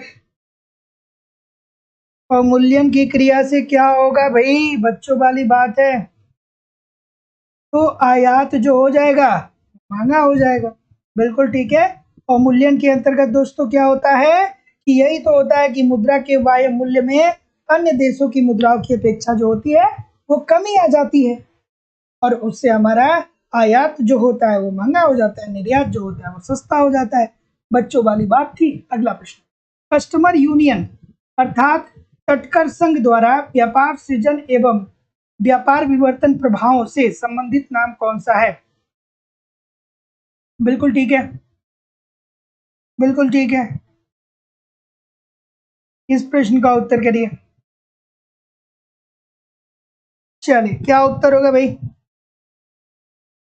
अभी देखा था ना इस प्रश्न को, अभी इस प्रश्न को देखा गया था ना, जैकब वाइनर साहब को देखा गया था ना कि कस्टमर यूनियन अर्थात तटकर संघ द्वारा व्यापार सृजन एवं व्यापार विवर्तन प्रभावों की बात कौन करता है? जैकब वाइनर साहब करते हैं।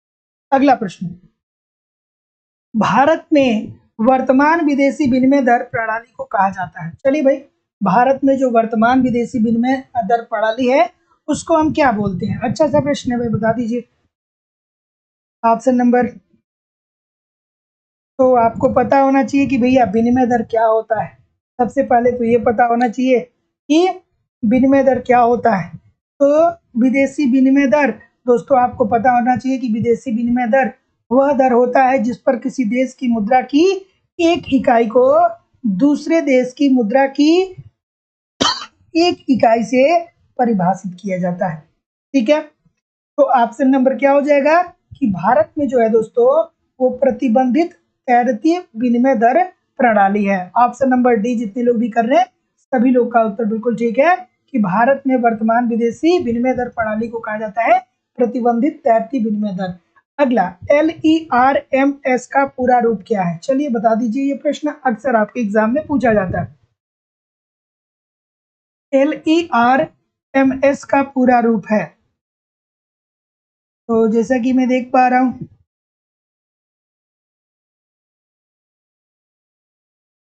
क्या बोल रहे हैं भाई?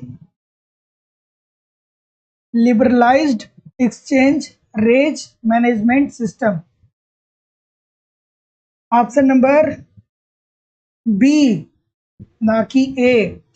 तो LERMS का पूरा रूप है liberalise exchange rate management system. अगला, मूल्यह्रास से आयात होते हैं। बच्चों वाली बात आ गई भैया, अगर जो मूल्यह्रास होता है तो उससे क्या होता है? चलिए बता दीजिए मुझे। बिल्कुल ठीक है, मूल्यह्रास से आयात पर क्या असर पड़ता है? आप सभी लोग को पता होगा दोस्तों कि देश की मुद्रा का बाह्य मूल्य क्या होता है? गिर जाता है। मूल्यह्रास के अंतर्गत यही तो होता है ना कि देश की मुद्रा का जो बाह्य मूल्य होता है उसमें कमी आ जाती है। तो ऐसी स्थिति में अगर जो मूल्यह्रास होगा तो जो हमारे आयात होंगे वो अधिक हो जाएंगे, क्योंकि तो मुद्रा का बाह्य मूल्य क्या होता है? कम हो जाता है। तो ऑप्शन नंबर बी बिल्कुल ठीक है। अगला, विदेशी विनिमय दर का अवमूल्यन भुगतान संतुलन पर अनुकूलन प्रभाव डालता है, जबकि विनिमय दर के अधिमूल्यन का भुगतान संतुलन पर प्रतिकूल प्रभाव होगा यदि देश के निर्यात और आयातों की मांग की लोच इकाई से अधिक हो। ये कथन किसने कहा था भाई? ये कथन किसने कहा था? ठीक है, याद आना चाहिए। तीन कंडीशन, तीन कंडीशन याद आना चाहिए। किसको किसको याद आया? सबको याद आ जाना चाहिए था। ठीक है, तो यहाँ पे किसकी बात हो रही है? ये आयातों की मांग की लोच इकाई से अधिक हो, इकाई से अधिक होगा दोस्तों। बिल्कुल ठीक है। तो ये सबकी बात कौन करता है? Option number C, Marshall Lerner ही तो करते हैं ना। तो जितने लोग भी सी बोल रहे हैं सभी लोग का उत्तर यहाँ पे बिल्कुल ठीक होगा। Option number C according to the question this is the right answer हो जाएगा। अगला प्रश्न आपके सामने ये रहा, अनुकूलतम टैरिफ है जो, अनुकूलतम टैरिफ से आशय क्या भाई? बिल्कुल ठीक है। चलिए, ललिता साक्य जी, शिवानी श्रीवास्तव जी, महेंद्र कुमार त्रिपाठी जी, अनिर्बान जी, जूही शुक्ला जी, अरुण कुमार जी, रत्नेश जी, विकास जी, वैभव जी, राम नारायण जी, निरुपमा सिंह जी, सुनीता तिवारी जी, आरिफा बेगम जी, तस्नीम खान जी, देवेंद्र जी, अदिति जी, जयंत जी, सुरेंद्र जी। बिल्कुल ठीक है। अरुंधति जी और जिनका भी नाम नहीं लिया वो सभी लोग जी। ठीक है, चलिए बताइए इस प्रश्न का उत्तर कि अनुकूलतम टैरिफ वह है जो क्या करता है भैया? अनुकूलतम टैरिफ से क्या होता है? जो देश के कल्याण में अधिकतम कर दे। अनुकूलतम टैरिफ के अंतर्गत जो देश जो सरकार होती है वो क्या करती है कि ऐसी आयातित वस्तुएं, ऐसी वस्तुएं जो हमारे देश में जिसका उत्पादन नहीं किया जाता है उन वस्तुओं पे सरकार क्या करता है कि टैक्स कम लगाता है, ताकि जो हमारे देश के अंदर उसकी मांग है वो उसकी पूर्ति हो सके। जब पूर्ति हो जाएगी तो उन लोगों के कल्याण में वृद्धि आ जाएगा। अगला प्रश्न, इस प्रश्न का उत्तर करिए। ठीक है,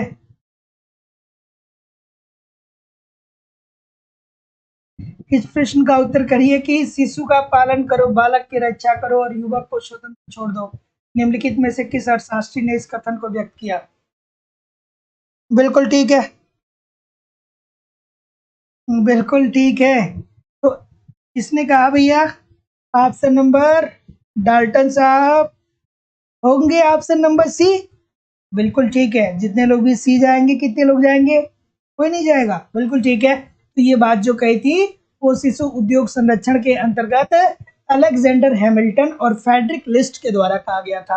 अलेक्जेंडर हैमिल्टन और फ्रेडरिक लिस्ट ने कहा था कि शिशु का पालन करो, मतलब उसकी देख रेख करो, बालक की रक्षा करो ताकि कहीं गिर के टूट फूट ना हो जाए उसके शरीर में, और युवक को स्वतंत्र छोड़ दो, मतलब उसको स्वतंत्र छोड़ दो क्योंकि वो किसी की बात तो मानेगा नहीं। तो ऐसी स्थिति में ये बात किसने कही थी? अलेक्जेंडर हैमिल्टन और फ्रेडरिक लिस्ट ने कहा था। उन्होंने क्या कहा था? कौन सी थियरी दी थी? शिशु उद्योग संरक्षण की बात की थी। कहा था कि भैया अगर जो उद्योग है और उद्योग में कोई नया फर्म एंट्री करना चाहता है तो नए फर्मों को आपको संरक्षण देना चाहिए, ताकि उद्योग में जो पुराने फर्म है उनसे नया फर्म कंपीट कर पाए। अगला, कि निम्नलिखित में से कौन नीति उपाय आयात की भौतिक मात्रा को प्रत्यक्ष रूप से नियंत्रित करता है? इस प्रश्न का उत्तर करिए। बिल्कुल ठीक है।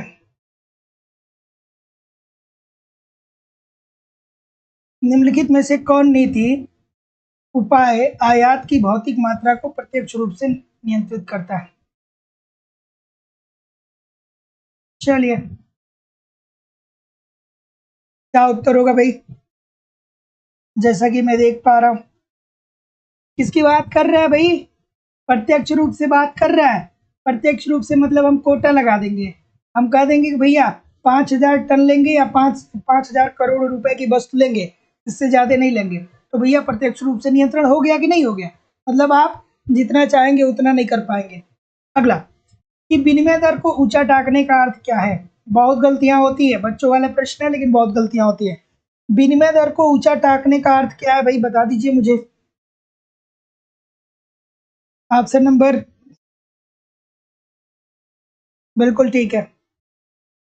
नीचा टाँगने को क्या बोलते हैं? विनिमय दर के नीचा टाँगने को अवमूल्यन बोलते हैं और ऊंचा टाँगने को अधिमूल्यन बोलते हैं। तो सभी लोग बोल रहे हैं ना? सभी लोग बोल रहे हैं ना? तो देश की मुद्रा को विदेशी मुद्रा के संदर्भ में यदि मूल्य में कमी आती है तो उसे हम अवमूल्यन बोलेंगे, और अगर जो वृद्धि होती है तो उसे हम अधिमूल्यन बोलेंगे। तो ऑप्शन नंबर सी बिल्कुल ठीक है। अगला, विनिमय नियंत्रण प्रणाली की विशेषता क्या होती है? विनिमय नियंत्रण प्रणाली की विशेषता क्या होती है भैया, बता दीजिए। विनिमय नियंत्रण प्रणाली की विशेषता क्या होती है? तो जैसा कि मैं देख पा रहा हूँ सभी लोग डी बोल रहे हैं। इसमें विदेशी विनिमय मार्केट पर सरकार का पूर्ण नियंत्रण होता है। केंद्रीय बैंक सरकारी विनिमय दर निश्चित करती है और आयातों को दी जाने वाली करेंसी का नियमन होता है। उपरोक्त सभी। और दोस्तों डिस्क्रिप्शन बॉक्स में टेलीग्राम का लिंक दिया गया है। मैं सोच रहा हूँ ना कि संडे टू संडे एटलीस्ट 10 प्रश्नों का टेलीग्राम ग्रुप में मैं आपको टेलीग्राम और एप्लीकेशन दोनों पे 10 क्वेश्चन का क्विज मैं फ्री ऑफ कास्ट सोच रहा हूँ कि करवा दूँ। तो टेलीग्राम चैनल का जो लिंक है टेलीग्राम को भी ज्वाइन कर लीजिए, और जो लिंक में डिस्क्रिप्शन एप्लीकेशन का दिया गया है एप्लीकेशन को भी डाउनलोड कर लीजिए। मैं अगले संडे से ऐसा प्रयास करूंगा कि ये चीजें संभव हो सके। ठीक है। अगला प्रश्न है कि विनिमय परिवर्तनीय विनिमय दर प्रणाली के अंतर्गत विनिमय दर का निर्धारण कौन करता है?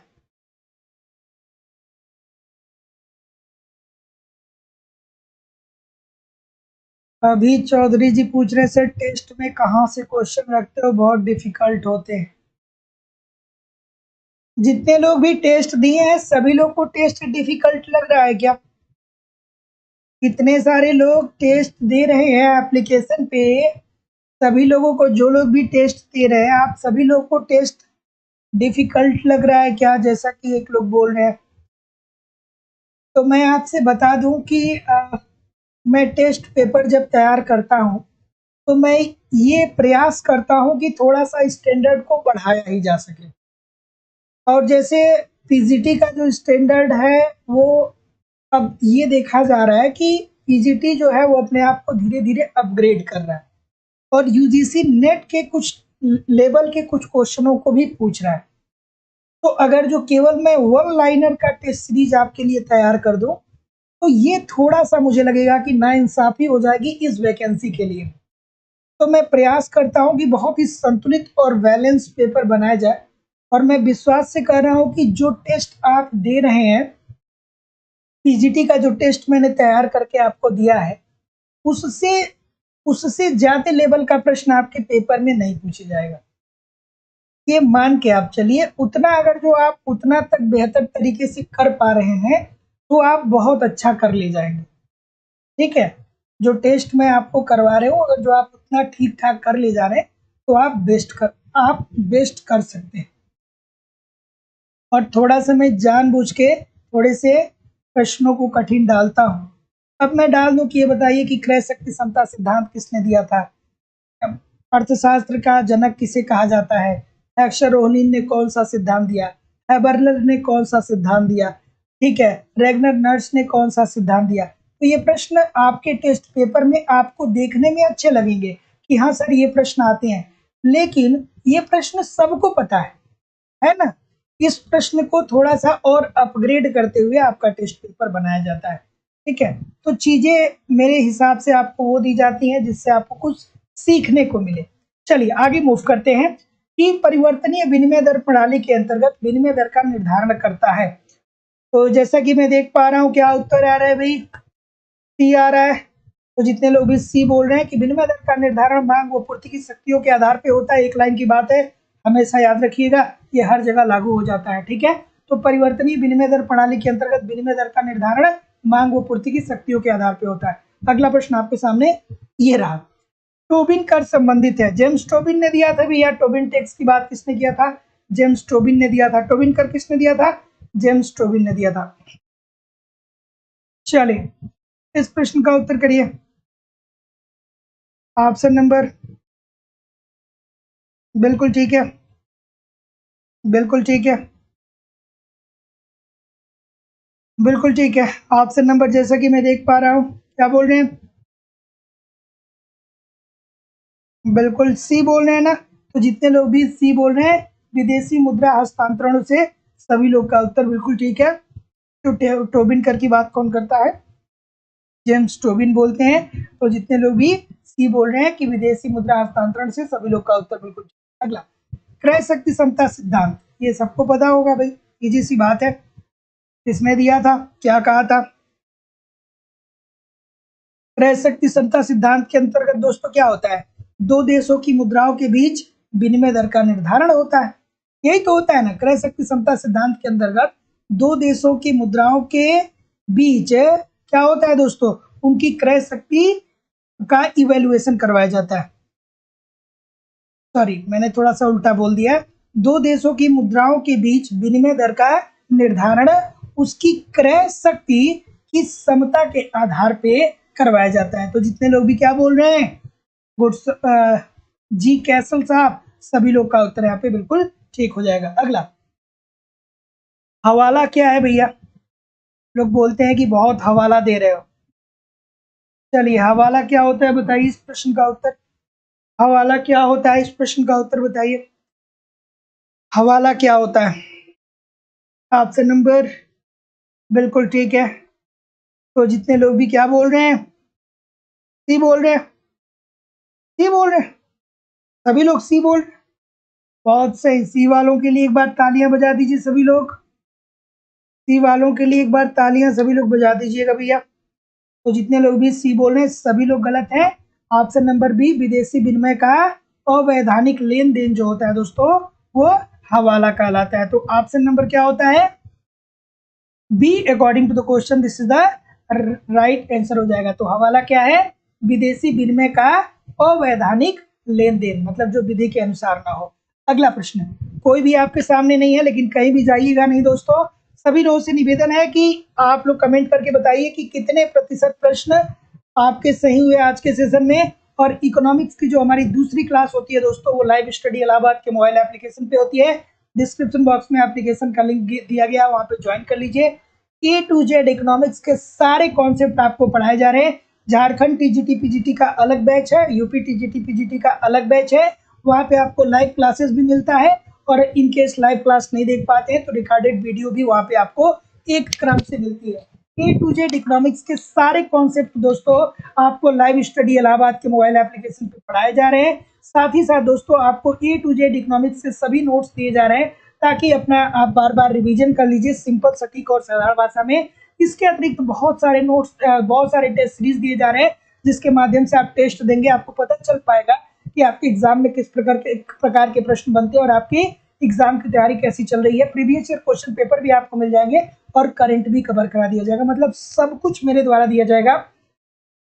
कहीं भी इधर उधर से कुछ भी आपको कलेक्ट करने की जरूरत नहीं पड़ेगी, और वैलिडिटी आप कोर्स लाइफ टाइम होगी।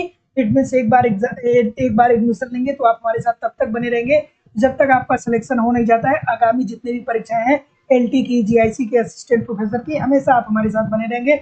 एडमिशन ओपन है दोस्तों, एडमिशन की फीस केवल और केवल 2000 रुपये है। तो 2000 रुपये आपको इस नंबर पे पेमेंट करना पड़ेगा, 9415 863 873 पे, गूगल पे, फोन पे या पेटीएम के माध्यम से आप पेमेंट करेंगे, और इसका स्क्रीनशॉट आपको इसी व्हाट्सएप नंबर पे सेंड करना होगा। कोई भी इंक्वायरी हुआ तो इस नंबर पे आप मुझे डायरेक्ट कॉल कर सकते हैं या व्हाट्सएप मैसेज कर सकते हैं दोस्तों। इसके अतिरिक्त झारखंड टीजीटी पीजीटी का, जैसा कि मैंने बताया कि अलग से नया बैच प्रारंभ है। यहाँ पे आपको सारे कॉन्सेप्ट की क्लासेस दिए जाएंगे, video classes, notes, test series, previous year question paper और झारखंड स्पेशल भी करवाया जाएगा। एडमिशन ओपन है, एडमिशन की फीस 2000 रुपये, इस नंबर पे आप पेमेंट करके एडमिशन ले सकते हैं। केवल आपको अगर जो टेस्ट सीरीज ज्वाइन करना है तो आप 10 टेस्ट पेपर आपको मिलता है, प्रत्येक टेस्ट में 125 प्रश्न होंगे। आप टेस्ट सीरीज ज्वाइन करके अपना इवेल्युएशन कर सकते हैं और देख सकते हैं कि आपके एग्जाम में किस प्रकार के प्रश्न आते हैं। अगर जो केवल नोट्स चाहिए तो कंप्लीट नोट्स इकोनॉमिक्स का 500 रुपीज़ में आप लाइफ टाइम की वैलिडिटी के साथ प्राप्त कर सकते हैं। लेकिन दोस्तों अगर जो आप कॉन्सेप्ट की क्लास में एडमिशन लेते हैं तो ये सारी चीज़ें आपको फ्री ऑफ कॉस्ट दी जाएंगी। कहीं भी किसी भी चीज़ के लिए, ना ही नोट्स के लिए, ना ही टेस्ट सीरीज के लिए, ना ही प्रीवियस ईयर क्वेश्चन पेपर के लिए और ना ही झारखंड स्पेशल के लिए अलग से कुछ भी आपको परचेज करने की जरूरत नहीं पड़ेगी। सारी चीज़ें मेरे द्वारा आपको प्रोवाइड की जाएंगी। ठीक है, thank you very much everybody. जितने लोग भी अभी तक सेशन को लाइक नहीं किए थोड़ा सा लाइक कर दीजिए। मैं आपके कमेंट को पढ़ लूँ थोड़ा सा। बिल्कुल ठीक है।